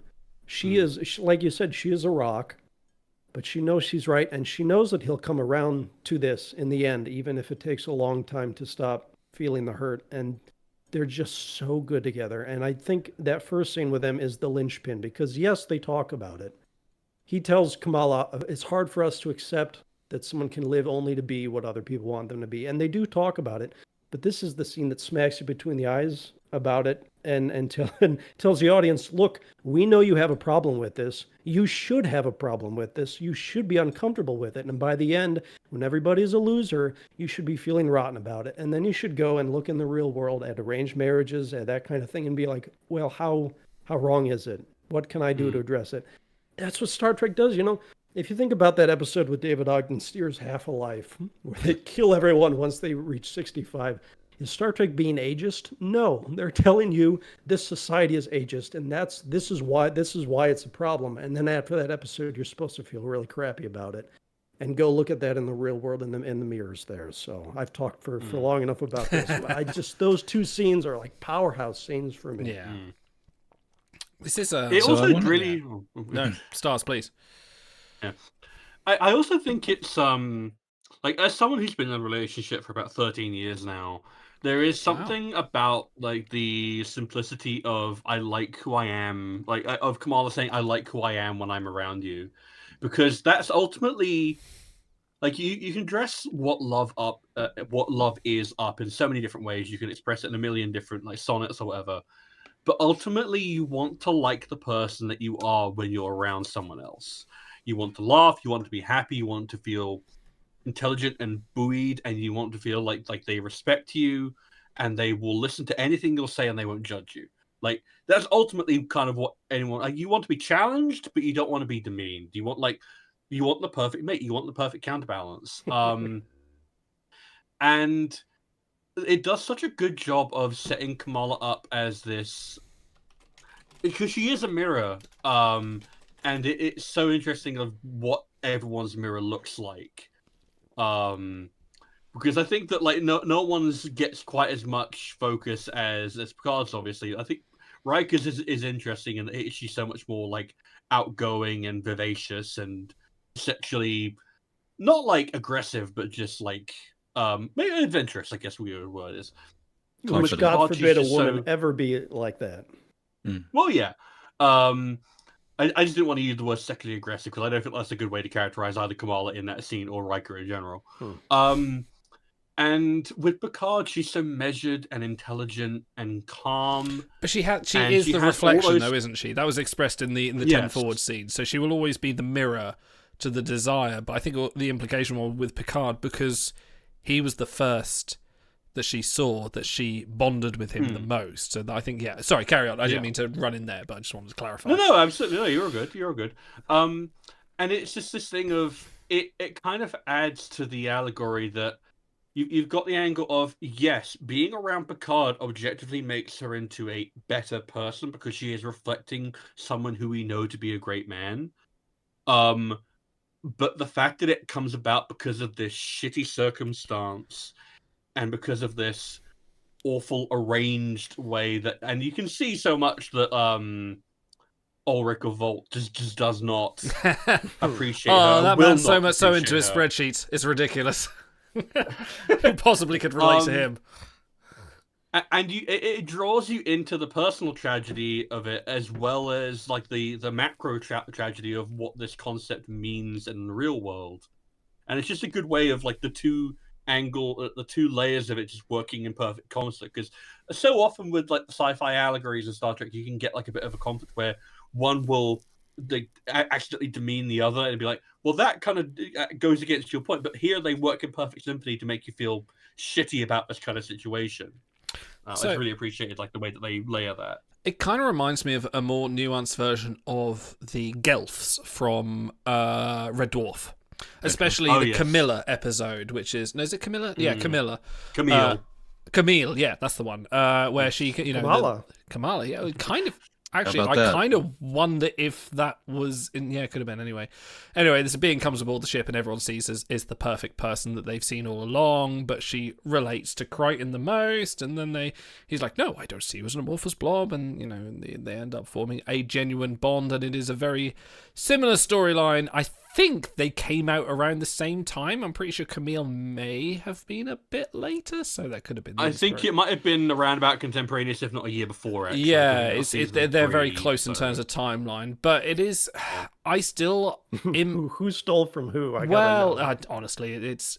But then it is a bit of a Greek myth, isn't it? It is the Helen of Troy. It is because who was also an arranged marriage. It is the sirens of your men's desires, and because we are going to enter the realm of men writing women. We really should have had a woman on for this review because we kind of cannot be perspective. I think the person that could most be closer to have the right perspective is Stars for your sexual orientation, but sadly we're not there yet. But we'll do our best because I like to pride myself in being because of his childbearing hips. He had me going to the gym, to be fair. Yeah, you got to work on it.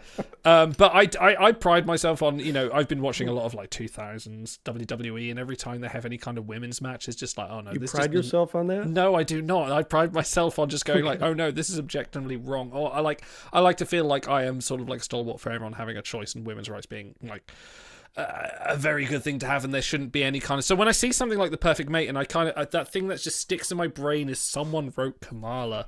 They still wrote her in this situation. This isn't something that happened in real life. This is something, because real life is worse. This is someone who's written someone to be their desires, like the Three-Bodied Problem writer. But Dan, you look like you got something on the tip of your tongue. Oh yeah, I've been collecting stray thoughts here. So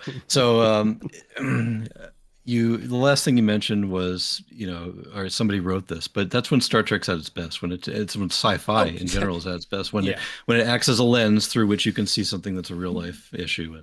And so this is where we take the sensibilities of people that we know and trust, the crew of the Enterprise, and apply them to this situation, which objectively, if us being in our ivory tower here in America, we're looking at the same situation, we'd be very quick to judge. But this episode puts a lot of color into the issue, and I appreciate it for that.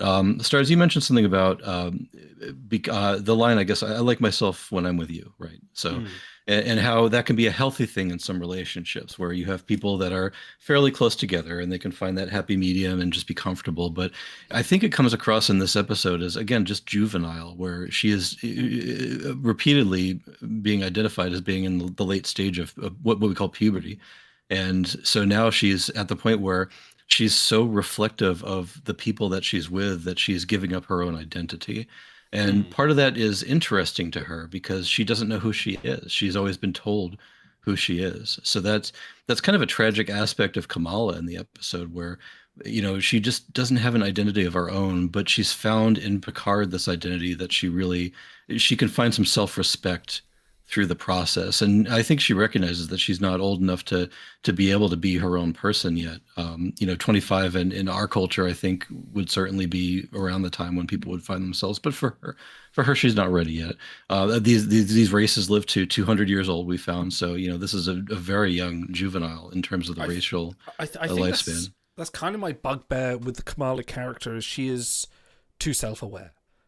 And I think it comes back to my kind of like feeling like she's self-aware of her own limitations. People that age aren't. It takes you a long time to learn about how your mental age, where it is. Well, she's that's very part mature. Of the thing is that she's gifted that self-awareness by someone who has worked really hard to get that self-awareness over a life of discipline and work. Yeah. And if you imagine what it's like, imagine if you could go back and give yourself at the age of 25 the self-awareness that you have now of your behavior, and imagine what that would do to yourself at that age. You'd go, it would unravel the tapestry of my life, Stars.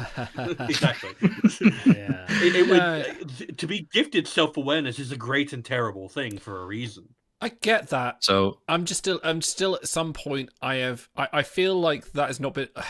I don't want to do a service because Kamala is an incredible character, and the way she's written it appeals to the male psyche in many ways, because we want especially someone like me who doesn't just want, look, hug woman. I just like, I want someone to be on like my wife is. We're on the same level. We have good discussions. We have a fair and open a fair relationship.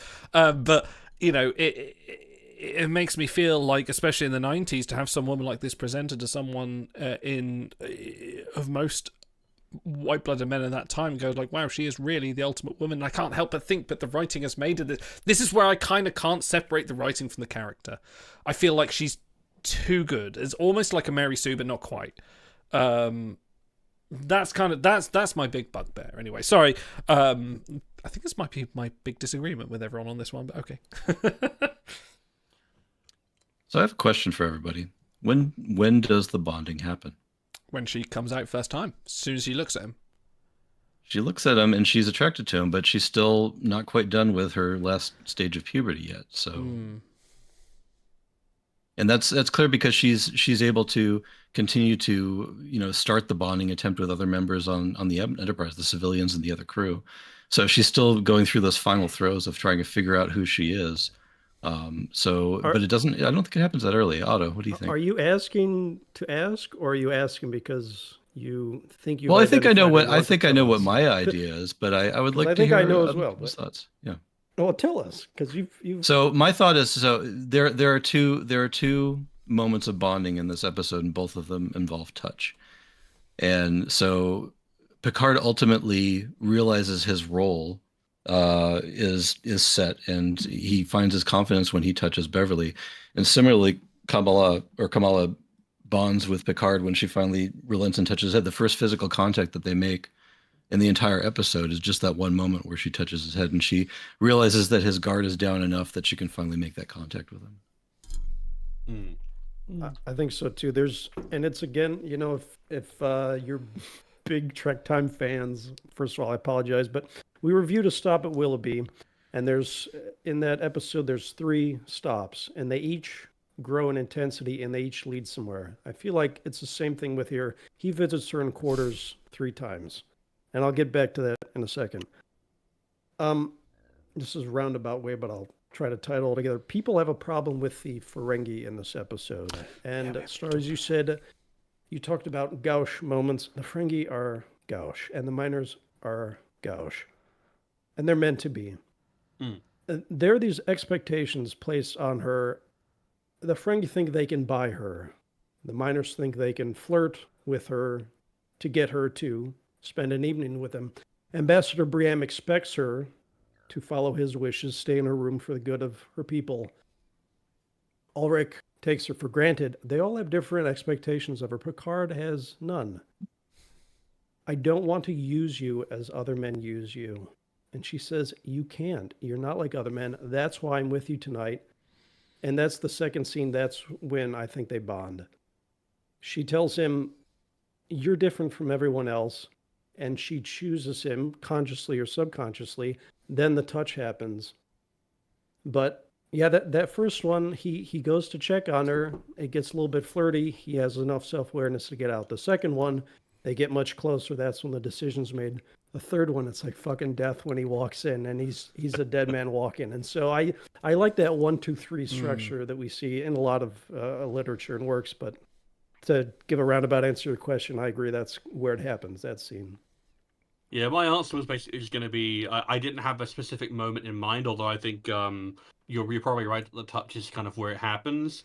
I was going to say at some point before they have the conversation where she explains that now I understand the concept of duty, at which point you're like... The first duty to... Yes.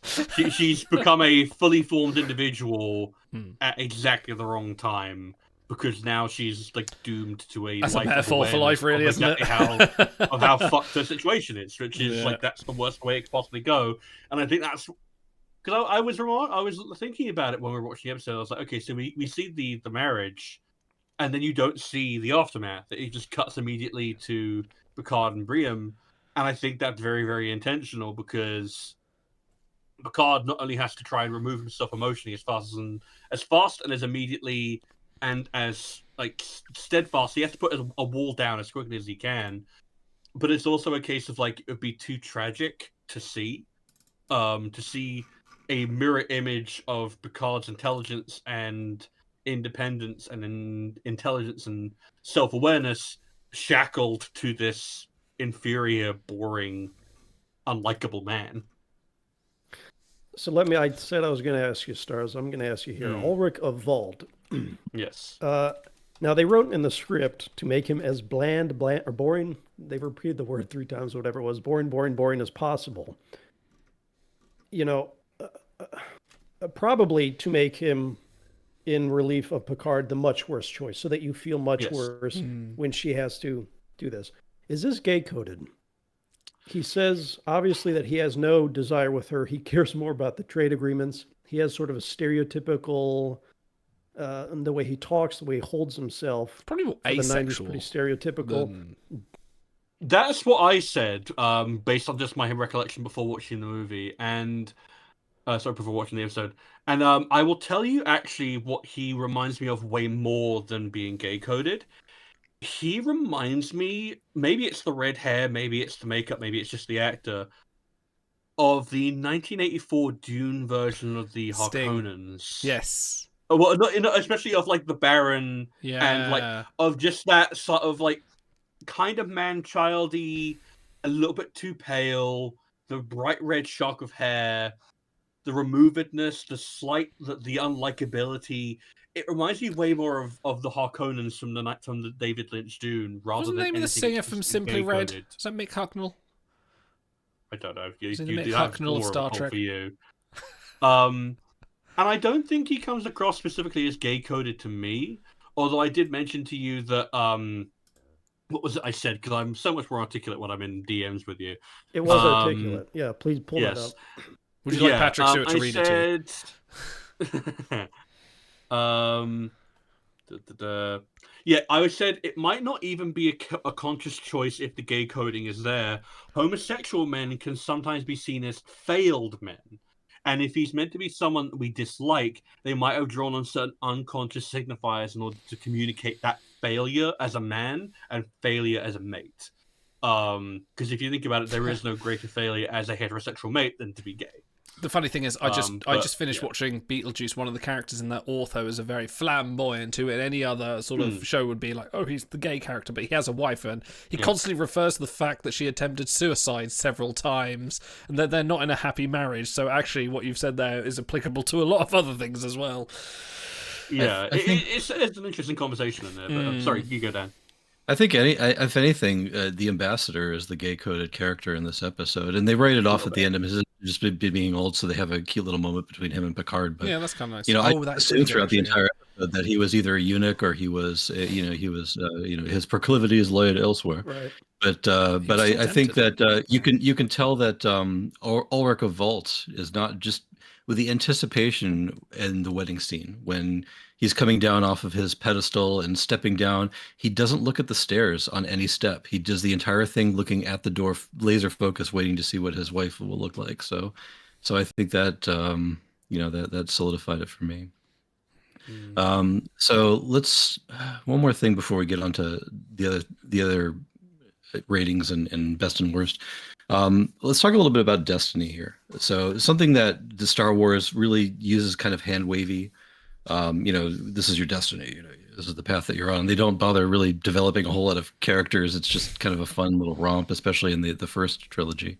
But in this episode, they skirt around the word very frequently, especially when Kamala's talking about her role in the peace talks. But I think that in the Star Trek universe, destiny does not exist. It's a universe of free will, and so that's where this episode really transcends that Kamala's choice to imprint on Picard was not just based out of him playing hard to get or it being a unique challenge or something refreshing to her. I think it's because she understood that she would have difficulty completing this mission despite everything that she's been told. And she tips her hand a few times in her dialogue. And when she finally finds Picard, she finds somebody with the resolve that he will complete the mission no matter what. And she needs that from him. So I think her decision to imprint on him is more than just a base desire. It's something that she sees as the means to complete her mission. It's not just her destiny; she needs help, and he's the one to help her in a very roundabout science fiction way. No, I could definitely see that. Yeah, there you go, Water. That third scene in Quarters, which I have even a lot more to say about, we get that line from her, which Stars mentioned, from bonding with you, I learned the meaning, the value of duty. And Yes. I like that it takes a sci-fi way, but it's saying, you become better when you find the right person. You take the best parts of them and you grow in certain ways that you couldn't do either by yourself or with other people. And it's such a beautiful message that, it's just part of the reason you love sci-fi is like, oh, well, of course they wrote her to have all these pheromones and stuff. And it's like, well, you're missing the point because they're using it for a lot of other reasons other than just sex. And just another mention sex twice. And and the word just flows so naturally out of her mouth. It doesn't, they never land on that word because it's not what it's about. It's part of who she is, part of what they taught her, part of her, quote, destiny. And I just, as an aside, I like the way that she's a 25-year-old with her second acting credit in this episode. And there's few, she stunts on a few lines, but it's actually really impressive what she pulls off here. And like I said previously, Brian Fuller was a Star Trek fan, so I can imagine he may have seen this and gone like, I need a Jean Grey. there is one. Are you saying Brian Fuller when you mean to say Brian Singer? Brian Singer. Who's Brian? Oh, Brian. No, Brian Fuller was the Discovery guy. I meant Brian Singer. Yes. Yes. Who Okay, appeared these in are Star very Trek different Nemesis. things, Yes. See, I was gonna sort of like come back to that point of like her consciously taking parts from Picard that she appreciates, and it does sort of add the aspect of, because by this point in season 5, I don't know, is this post Tapestry? You must be. It's late season 5. It's 21. Tapestry is. I feel like it's post Tapestry. I think Tapestry seasons. No, Tapestry season 6. Season 6, episode 15. So pre Tapestry. Okay, yeah. So I feel like it isn't. I feel like by this point you would still have a wider context of Picard's character to know that he does have alternate paths that he could have taken. There are things that he regrets. Like he makes references to that in not in Final Mission, but in Samaritan Snare, like the shuttlecraft episode with Wesley. And you also have like family where he talks about the Atlantis project, and there's so many options open to him. And he has regrets about the lives he's not lived, the paths not taken. But the resolve that he's built up and the discipline he's built up over the years allow him to make a peace with that. And while I talked earlier about like the tragedy of Kamala having to live as this Picard mirror with a man who does not appreciate her, there is also a bit of solace in the fact that if she has to live that life, she lives it with some of the strength that Picard has within him, within herself. Like you say, taking some of the best parts of him to strengthen herself and give her that resolve. So that kind of makes it a little bit less of a bittersweet of an ending, although it is still it's a hard. You've said that actually a Shakespearean tragedy is kind of a Shakespearean tragedy in itself, and it feels like something that the woman you cannot have, or like the romance that is split between. It is almost Romeo and Juliet-esque in terms of themes. Any more? Also, I know you've got more. Go on. I got more.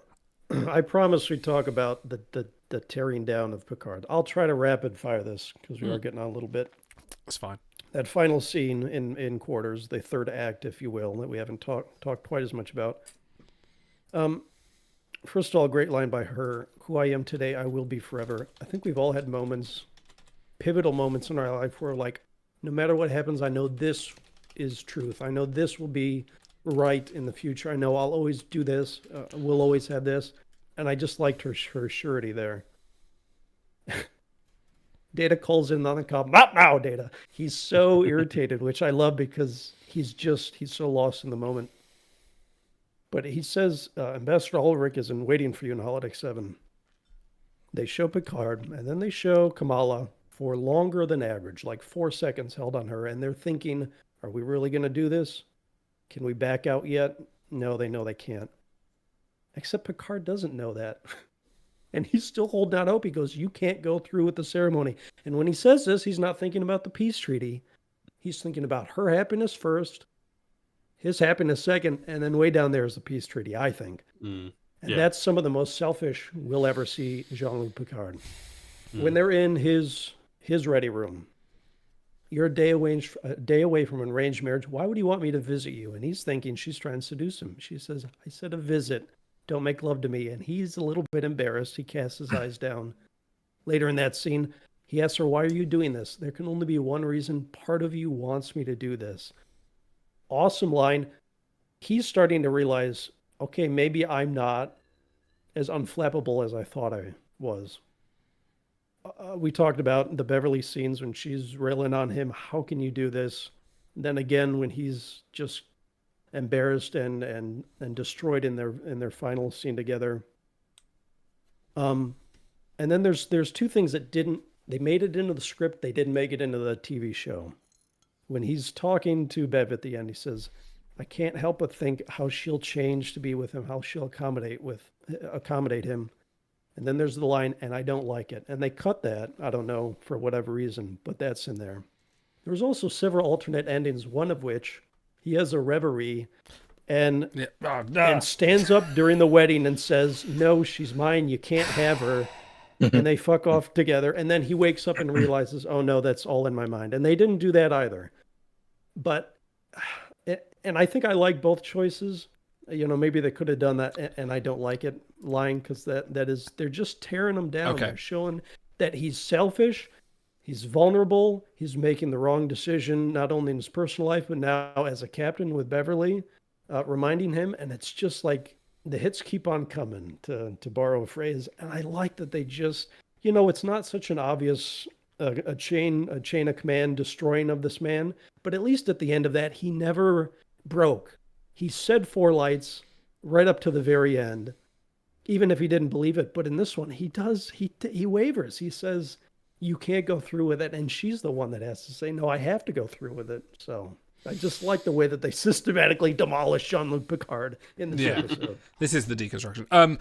Okay, let's talk about the alternate endings. I have been destroying my sleep cycle for trying to find these fucking alternate endings. So on the season 5 Blu-ray of The Next Generation, on one specific, there is actually some of those have been filmed and released. I have been trying to find these without physically buying the Blu-ray because that I'm not going to spend 70 quid for a 30-second alternate fucking scene.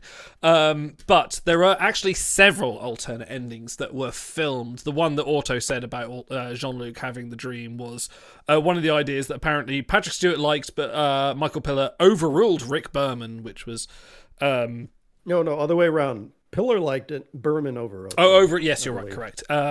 So that's one of the extras. There were 2 other considered but not filmed. One of these had Kamala interrupting the ceremony to decline both Alric and Picard. Piller says he remembered. She says through Picard's influence, she had been enlightened and is off in search of an adventure, leaving both men standing there. I was overruled. But I think those who overruled me would say that her leaving was not justified by anything else in the script. But I would argue with that. There it were blows actually up the peace conference. Yeah, that's no good. Yeah, exactly. Yeah. But there was no record of the other alternate ending. But yeah, there was. Rick Berman recalled there were a number of heated discussions about the choice of endings, and he said none of us will ever know which of the 4 would have been best. But I kind of think that the one they picked. I think the one they picked is the best. I think they picked the right one. Yeah. They did. Can I interrupt this for a throwback segment? Let's do. Well, if that's the best they could do, this should last about 5 minutes. 5 minutes. We will retrace our steps and figure out what's going on. You've got 5 minutes. Do it. Gentlemen, if you had 5 minutes, what would you do with Kamala? No, that's not my segment at all. No, if last 5 minutes of this episode, how would you change it? What would you do at that altar scene, or what would you do in the deconstruction of Jean-Luc Picard? I appreciate I have not pre-warned you on this, but I wonder if any of you guys would like to go first. I actually don't have anything prepared. I just decided this on a whim. Stars, can I add 5 minutes, or do I have to change the last 5? Do you know what? I'll let you add. You can add or change. Your choice. If I'll try and think about what I would change if I have to change. But in terms of adding, I would add one last scene with Beverly. I think that, or if you know what, yeah, I'll say I would change the scene with Briam to come after a scene with Beverly where they just have a conversation and lay it all out. I don't think I would need to make it as explicit. I think that keeping the episode's subtlety is important. And I don't necessarily want to change the kind of the 3-act structure that we've almost got going. But I feel like if you don't regard the medical scene as part of the 3, then this makes Beverly's scene a proper 3. And you almost get like a reflection of the chain of command. You know, I actually believed I could see 4 lights, type thing. And maybe a hint as to just like how close he came. You can see it on his face, but I feel like getting to reveal that to Beverly would give him some degree of solace to know that he wasn't alone in feeling that. And then maybe a bit more of a conversation with Briam. Like if I was writing this now, I feel like I would make it explicit. Like I usually say, like Dan of, his proclivities lie elsewhere, because he does. Like you asked me, does Ulrich have gay coding to him? And I don't think he does, but Briam kind of has a little bit of a theater gay kind of coding, like a little bit of the Ian McKellen to him. So if you wanted to go down that route, I feel like you could do that. But yeah, more of Briam, more of Beverly. I feel like if you could like work a way of not repeating what's gone before, but kind of unfurling more of Picard's pain into that final scene. I wouldn't change what the final scene is, but I feel like that would probably be my choice. Yeah. So here you go, guys. All right, I'll go, because it's like you said, you have to preserve the subtlety. He hands her off in this fabulous dress. They zoom in on him, and he's looking like he wants to be anywhere else. He decides to go somewhere else. He backs out, turns around, walks out the door. The big holodeck doors close, and he just leans against the wall. They'll do a close-in on him, and he's just get a real good close-up of Patrick, because this is his acting reel, and he's fucking smashing it. Just get a close-up of him, absolutely destroyed. If you want to go one tier, that's doing fine. the long sobbing at the end on the bed. No, not sobbing. He wouldn't let that much out, but you can just tell the man's destroyed, and he couldn't stand being in that room for one more minute, I think is the point. Maybe like a thump at the wall, maybe, and just like in sheer frustration. I think I would allow that. I don't think a tear would be appropriate, but I can see where you're going with it. Dan? I can't tell you how to improve this episode, because I don't think you can, but I can tell you how to end it as a New Trek episode. In the last 5 minutes, my ears, Dan. In the last 5 minutes, the Ferengi come back and bust in on the ceremony. You stole my bit. I was going to do that. And they start to shoot and shoot. And we're gonna, if we can't have her, nobody will have her. And the energy wins. Kamala dies. Everybody's sad, but in her death, both of the races join forces against a common enemy, and they still find peace in defeating the Ferengi Empire. So I was that's literally going to say explosions and gunfire ending. So I was going to have that the Ulrich was going to hit a device on his chest, like doors close. There's just him and Kamali. Hits a little device on his arm, and it is Max Grodenchek underneath as the Ferengi, and he's like, we succeeded, we got the mate. Oh, and one more thing, Ulrich Vault full-on mouth kisses Chancellor Briam, and then Chancellor Briam says, "Yum yum." What are we on? Some kind of Star Trek? I'm not detecting any leak. You know what's happened? What's happened is that we've had all this really measured conversation about like the themes and the stuff. You broke the seal now. We got it all out. We just had to let it explode out. Zoomies. We got it. Yeah, we got it. All right, fuck it, gentlemen. Bread.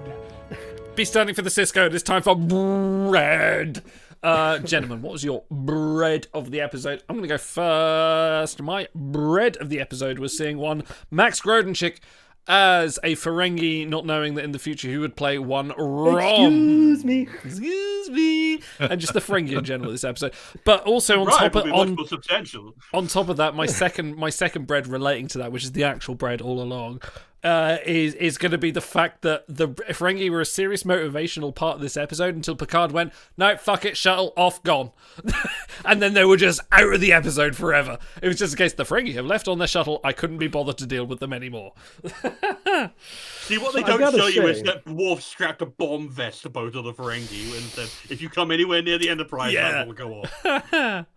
I've got to say, people hate the Ferengi, but they're used as plot. From minutes 9 to 46, they make one appearance. That's to knock Brienne out so that Picard can take his place. And they also tip her out so she emerges early. They're only there to further the plot. I felt like the tipping out was very farcical, though. Like, it was just like they were there to motivate. That's the Ferengi. Yeah, it was a little bit not quite in the same respects of the same episode, because especially with that kind of like, whoa, you know, he's perched up. Thing is, look, he's perched up. He's on a barrel. He's on a box on top of a barrel just to get a fucking tricorder reading. He could have done that on the floor. No. I've seen people do stupider things at the Grand Canyon. So. That's true. All right. Stars, what's your bread? I'm going to go with a slightly more serious bread, and I'm going to go with the line, I like who I am with you. I like who I am with him. That hits me deep, and I think that it perfectly epitomizes everything that's good about this episode in terms of the tragedy of Kamala's situation, the tragedy of Picard's compatibility with her and who she is with him. As you mentioned, like the tragedy of real-world women who are forced to become like who they are around other people with, despite what they might have otherwise been. Just it kind of epitomizes everything about what this episode, I think, tries and succeeds to do. I think it absolutely succeeds in doing that. Dan, what's your as a bald man? I will say to the other like-minded individuals up there, you get you a woman that will touch your bald head with the same tenderness that with Kamala the TNG theme Picard. song. And such tenderness. and to the men out there, be willing to be vulnerable enough to be touched in that way. Go on, Otto. All right, my bread. It's going to be the reason why I drafted it. Now, I thought this episode was kind of just like junky, jokey, crass TNG with a great final scene. No, it's not. My memory was false, but that will remain my bread. And everything else is much higher, having rewatched it recently. Beverly May, take off the uniform for a moment. That's the smallest you've ever seen Jean-Luc Picard. And it's so nice. And the fact that, of course, that she holds the line. She doesn't get down there with him. She helps pull him out. That's what a best friend should do. So, bread. Fantastic. Okay, let's do... I mean, do we need to do a best worst of this episode? Was there anything you can particularly say a worst moment of? Look, I had to watch your kaleidoscope for 2.5 hours. We're doing a fucking best fine. The best advice I can give you is to just be yourself. You're the worst thing that ever happened to Zek. You're the worst thing that ever happened to me. Actually, that's the second best piece of advice. In fact, you're the worst thing that ever happened to the entire Ferengi Alliance. No. Just stop saying that. Da-da! Okay, best and worst moments. Dan, go.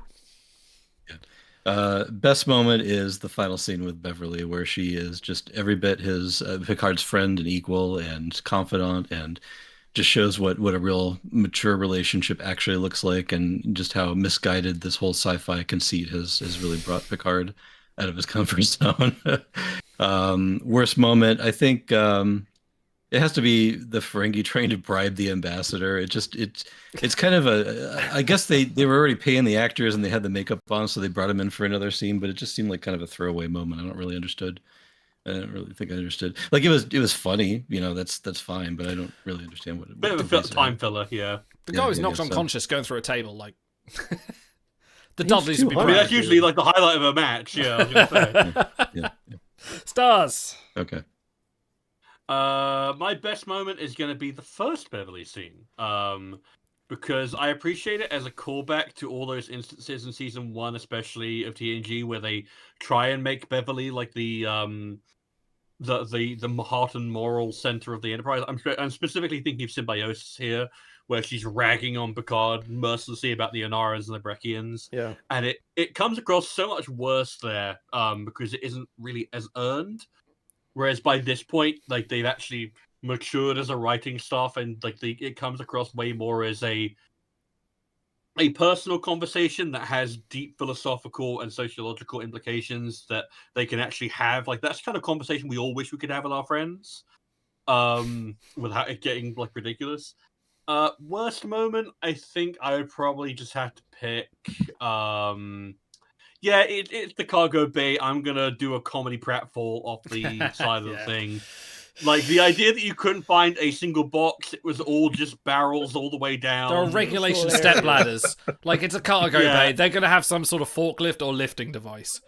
Well, yeah, we literally see the little zero-G, like lifty things. Like, come on, you're telling me you couldn't find one of those to stand on? It has to be a barrel so you can fall off it? Okay, whatever. That's my worst. Okay. I'm going to save auto for last. I think my best moment is... It's hard to equate, but the best moment for me is just the point where you realise that Kamala is not just a character that is just like written for men. Like, she is not just like, she's just like, everyone wants her, and she's just going to be this two-dimensional, just like character you find at a whorehouse in a Les Miserables play or something like that. She's actually got a will and a motivation of her own. I don't know if she does pass the is it the Bechdel test, the sort of like the women that can act without talking about men? I don't think she does, but she does. No, but I think she does have a little bit of a motivation to her. So I would probably say that my best moment is just the moment where the audience becomes self-aware of Kamala's own self-awareness. Worst moment is, it's just the Ferengi, isn't it? Really, it's just like, this is pre-DS9. This is a function. Yeah, but there are other aliens you could have used with a less tacky way. The Ferengi were kind of, as we know, brought on TNG to be the villains, and turns out actually no, they're just, just bumbling idiots. Trash. And it's not until DS9 actually turns them into funny bumbling idiots with good humorous storylines. So. The heart of gold that they would sell in a minute. Yeah, auto. Like, they were hilarious. I don't care what anyone says. I got two worst for you, believe it or not. First of all, we got the Wall of Sound. Jay Chataway wrote 2 unique tracks totaling 4.5 minutes. For this episode, you're telling me you can't get some strings for this episode? Do better. The other worst, right at the beginning, the Ferengi shuttle, it blows out. There's a little explosion. And then Picard says, energize. They energize, and a fraction of a second later, it blows up. What were you going to do if they weren't quick on the transporter? Were you going to blow yourself up for a chance at this woman? Come on. I know they're dumb. Oh, and then the transporter chief goes, got them, sir, with the worst language you've ever heard in your life. So that was not great. Listen, O'Brien trains all of his staff to be emotionally dead inside because he knows what's going to happen to them. Is that comic series still going? O'Brien at the transporter console, O'Brien's Day. Is that still going? I need to check that because that's brilliant. I wonder. Yeah. Anyway, sorry. Also, direct reports must suffer too. Yes. My 53rd best moment of the episode is when Worf is, and I called it out when we were watching, Worf is escorting the 2 Ferengi to quarter. They're just being annoying as shit. And he looks at both of them, and then he shakes his head no, like, I could kill you right now. That's not worth it. And he ushers them into their quarters. And I just found that hilarious bit of, Michael Dorn really is good with the little behind-the-scenes chewing the scenery type stuff. So cute. There you I go. like that. I missed that. I have to rewatch now.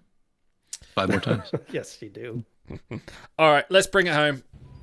I can show you my rating code. Schiller rating 3.5. Associational rating norm -3. That's much too low a rating. I'm just not accustomed to seeing an unsatisfactory rating on a member of my crew.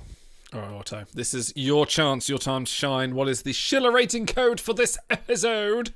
Oh, I like that rhyme. That's good. Sorry, Dan. I'm pulling from your worst. Gentlemen, how many ingots more would you spend on this episode? Nice. Like not an ingot more. Oh, that's good. All right, Dan, you start us off. All right. So I'm not going to beat around the bush. This is everything I want in sci-fi. It's everything I want in Star Trek. It's everything I want from a great performance. There's undeniable chemistry between Famke Jansson and Patrick Stewart, which fortunately we get a whole lot more of in other franchises. I have such an incredibly deeper inspiration and interpretation of this episode on rewatch, just being an adult now, and after, I guess in my TNG rewatches, I never really get all the way through. I kind of keep restarting and getting around seasons 3, 4. So I know, awful. I'm a fake fan, but I haven't gotten back to this episode. It's very late in season 5. Give me a break. But but yeah, it's just a really, really great call, Otto, and I cannot find a flaw with this episode to bring it any less than a 10 out of 10. Wow. Idle. You're not giving this a 10, so tell us, please. I'm not going to give this a 10. I have comments of the Ferengi being the Ferengi, so that drops it a little bit for me. There could have been other ways they were a plot device just to kind of release her and then add some kind of desire, but also the miners in the 10 forward sort of added that perspective as well. It's still bugging me. It's on the tip of my conscience that, like, someone wrote Kamala to be this way. This is the perfect woman. She literally is, not just to Picard, not just to anyone that marries her, but the audience as well. She's the perfect woman. She's not just some sort of like bimbo going like, I'm being married off and look at me, I'm hot. It's just a case of like, she's also self-aware. She's intellectual. She will respond to the man's desires as well. And I'm again, like, I call back to the book that I read from the Three Body Problem author of, the person, the writer's self-insert, as it were, and I can't help but think as well as written as she is, as conflicted as she is, there is that part of me that just goes like, have you written the perfect woman? Which sounds, yeah, obviously they did. It's a TV show. They write every woman, but it doesn't necessarily feel a little bit more deliberate here. That being said, it is still scintillating television. This isn't about Kamala at all. Kamala is the plot device for Picard. This is the way to make him as a much more nuanced character that I kind of wish they had. Can I butt in a second? Go on. I like how you take shots at how poorly she's written, then you're like, but she doesn't really matter. Picard doesn't. I can't. I don't know if I can say any different than that, but like it is. It's a reflection, isn't it? The best written characters are reflections of either real world issues or other characters in the scene, and she is a reflection of Picard's desires more than the audience's, as it were. And it is interesting to see our otherwise stalwart Captain Picard be broken down by such a trivial thing as desire, which is often equated as being beyond in modern humanity, and now he has succumbed to that, and he has indulged himself in that, willingly or not, probably unwillingly, to a point that even Beverly can't break him out of it, and he has to have these vulnerable moments. The best moments in TNG with Picard, and when I talk about Best of Both Worlds and Family, are where he is vulnerable. Even the episodes with Nella Darren is not quite on this scale, but they are Picard in various vulnerable situations where he isn't the strong commander, And I've been doing a little rewatch of things in Star Trek Picard, and they always sort of spouting him, you're the commander of the starship, and now you're being arrogant. And I keep thinking back to moments like this, where it's like, well, he's not being arrogant here. He is being vulnerable, and he's only showing it to a few select people. So this is outstanding for the Picard stuff, but it still bugs me on certain note. I'm going to give this an 8. I'm sorry, I'm rambling. I'm going to give this an 8.5. It's solid. It's really good. 8.5 what? Oh, sorry, 8.5 ingots more than I would spend on this episode. I think that was the thing. Just ingots more. 8.5. It's solid. It's good. I am troubled. It might even be my own self looking at what I would be writing this episode and what I would think of myself, but I don't know. So 8.5 stars. So, I think that it's what's interesting about this episode is that Kamala is just a cipher, but how much someone is just a cipher for another character kind of boils down to what you think of that character, and like you say, what they become in the presence of that character. And I feel like it sort of like demeans her role in the episode to like as if she is less like. You're kind of falling into the trap that the episode wants you to hold a mirror to, which is it asks you, here's your perfect mate. What does that say about you?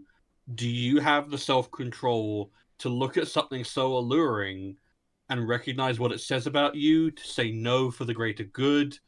If something is served up to you on a silver platter, how far can you let that go?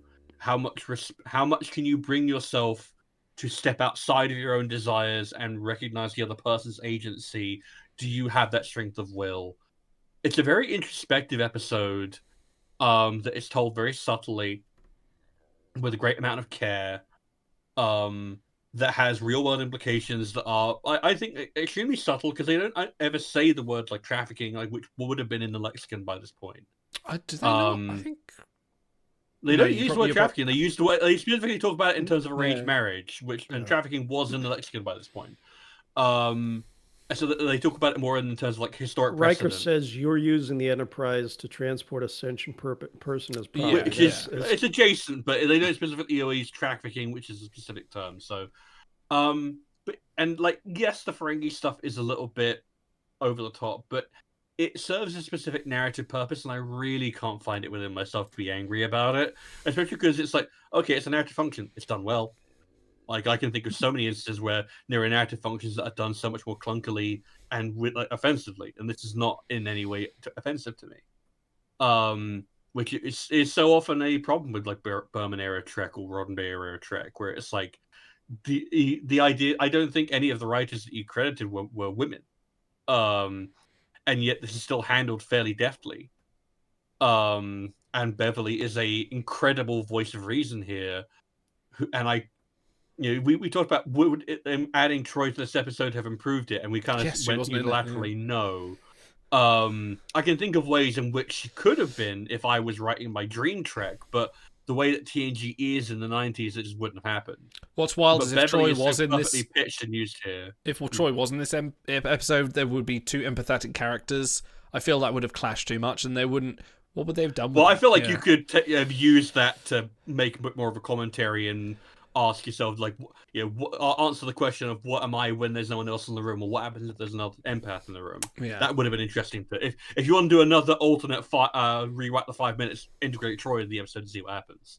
But that's not the Trek we got. That's not the Trek that was in 1992 or 1991. And so I think I would have to pay 9.8 ingots more 9.8 for this episode. I think this is superlative. It's a great character study for Picard. Everyone's acting game is on point. It really draws to me that Famke Jansson was completely wasted as Jean Grey in both of the X-Men, in all three of the X-Men movies she's in. She does not get to display anything like the range that she gets to display in. Like, you compare her performance here with what she does in Goldeneye, and she is completely different. Like, Xenia could not be a more different character than Kamala. There's such an incredible range and depth and sincerity and warmth to her here. Mutation. Such a perspicacity, such genuineness. And for the age that she is, and going in all of her scenes are based, almost all of her scenes are with Patrick Stewart of all goddamn people. Like, the amount that I would feel, like, intimidated, and she just bats 1,000, like... There's this bit in like the commentary for Die Another Day where Rosamund Pike talks about that being one of her first acting jobs, and one of her first scenes she has to act up against Judi Dench, and how small that made her feel. Like imagine that, and then it's like with Patrick Stewart, like as a young female actress, he's like it's one of your first credits. Like all the credit to her, she does incredibly well in this. So yeah, 9.8, but not an ingot more. Auto. All right.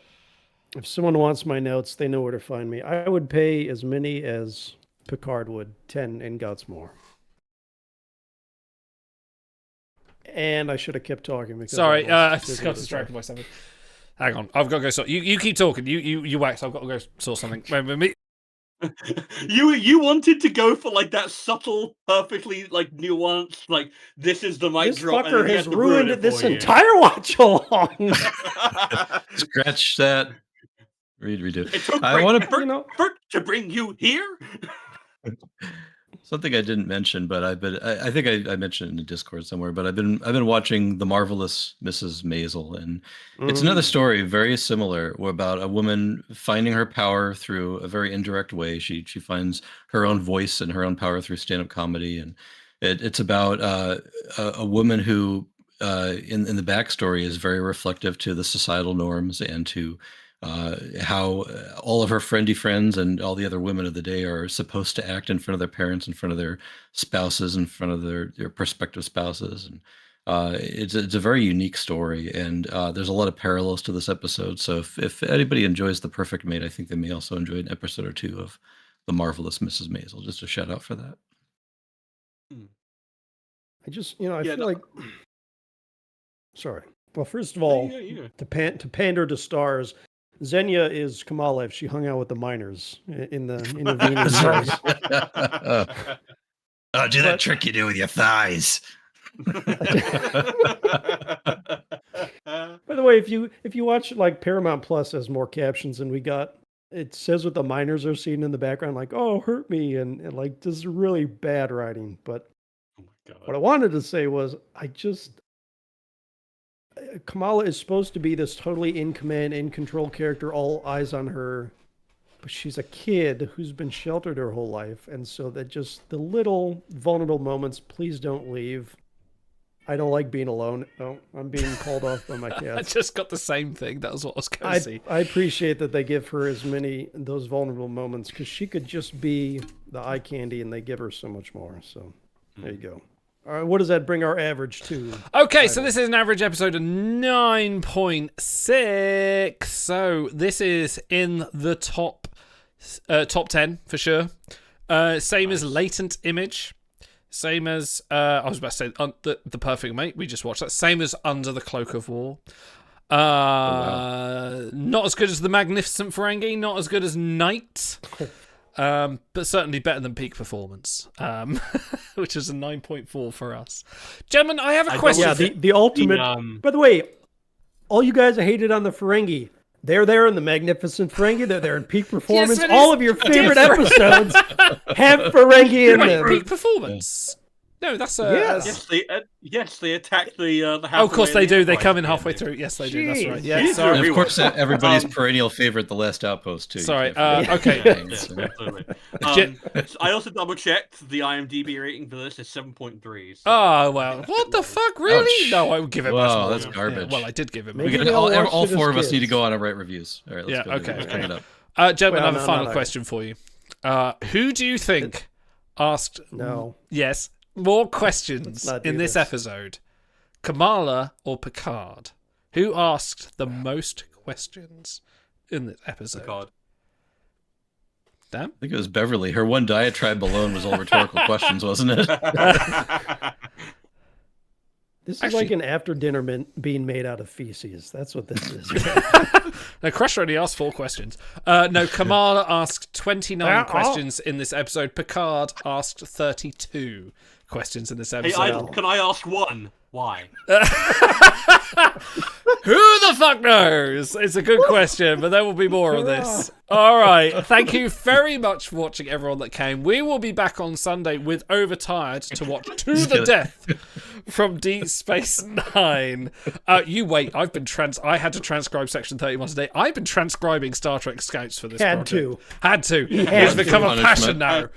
I didn't even tell you about I think Overtired mentioned in the chat, or maybe it was Booter's, like, we'll hear about in 6 months that you watch it to fall asleep. Actually, not wrong. If my wife would let me, I would. Anyway, we'll be back on Sunday with To the Death. Come and join us then, To the Death. We'll see you then. Live long, prosper, and Tara. It's all set. What's all set? I got Hooker lined up with a dude who's going to give him the deal of a lifetime in a new Porsche. A Porsche? Mm-hmm. Well, maybe you should wait. You might get a better deal through the state. Yeah? Yeah, we just did some story on a guy who's selling stolen Porsches off a lot on Main. Real sleazy character. What's his name? Delvin, Kelvin, Melvin?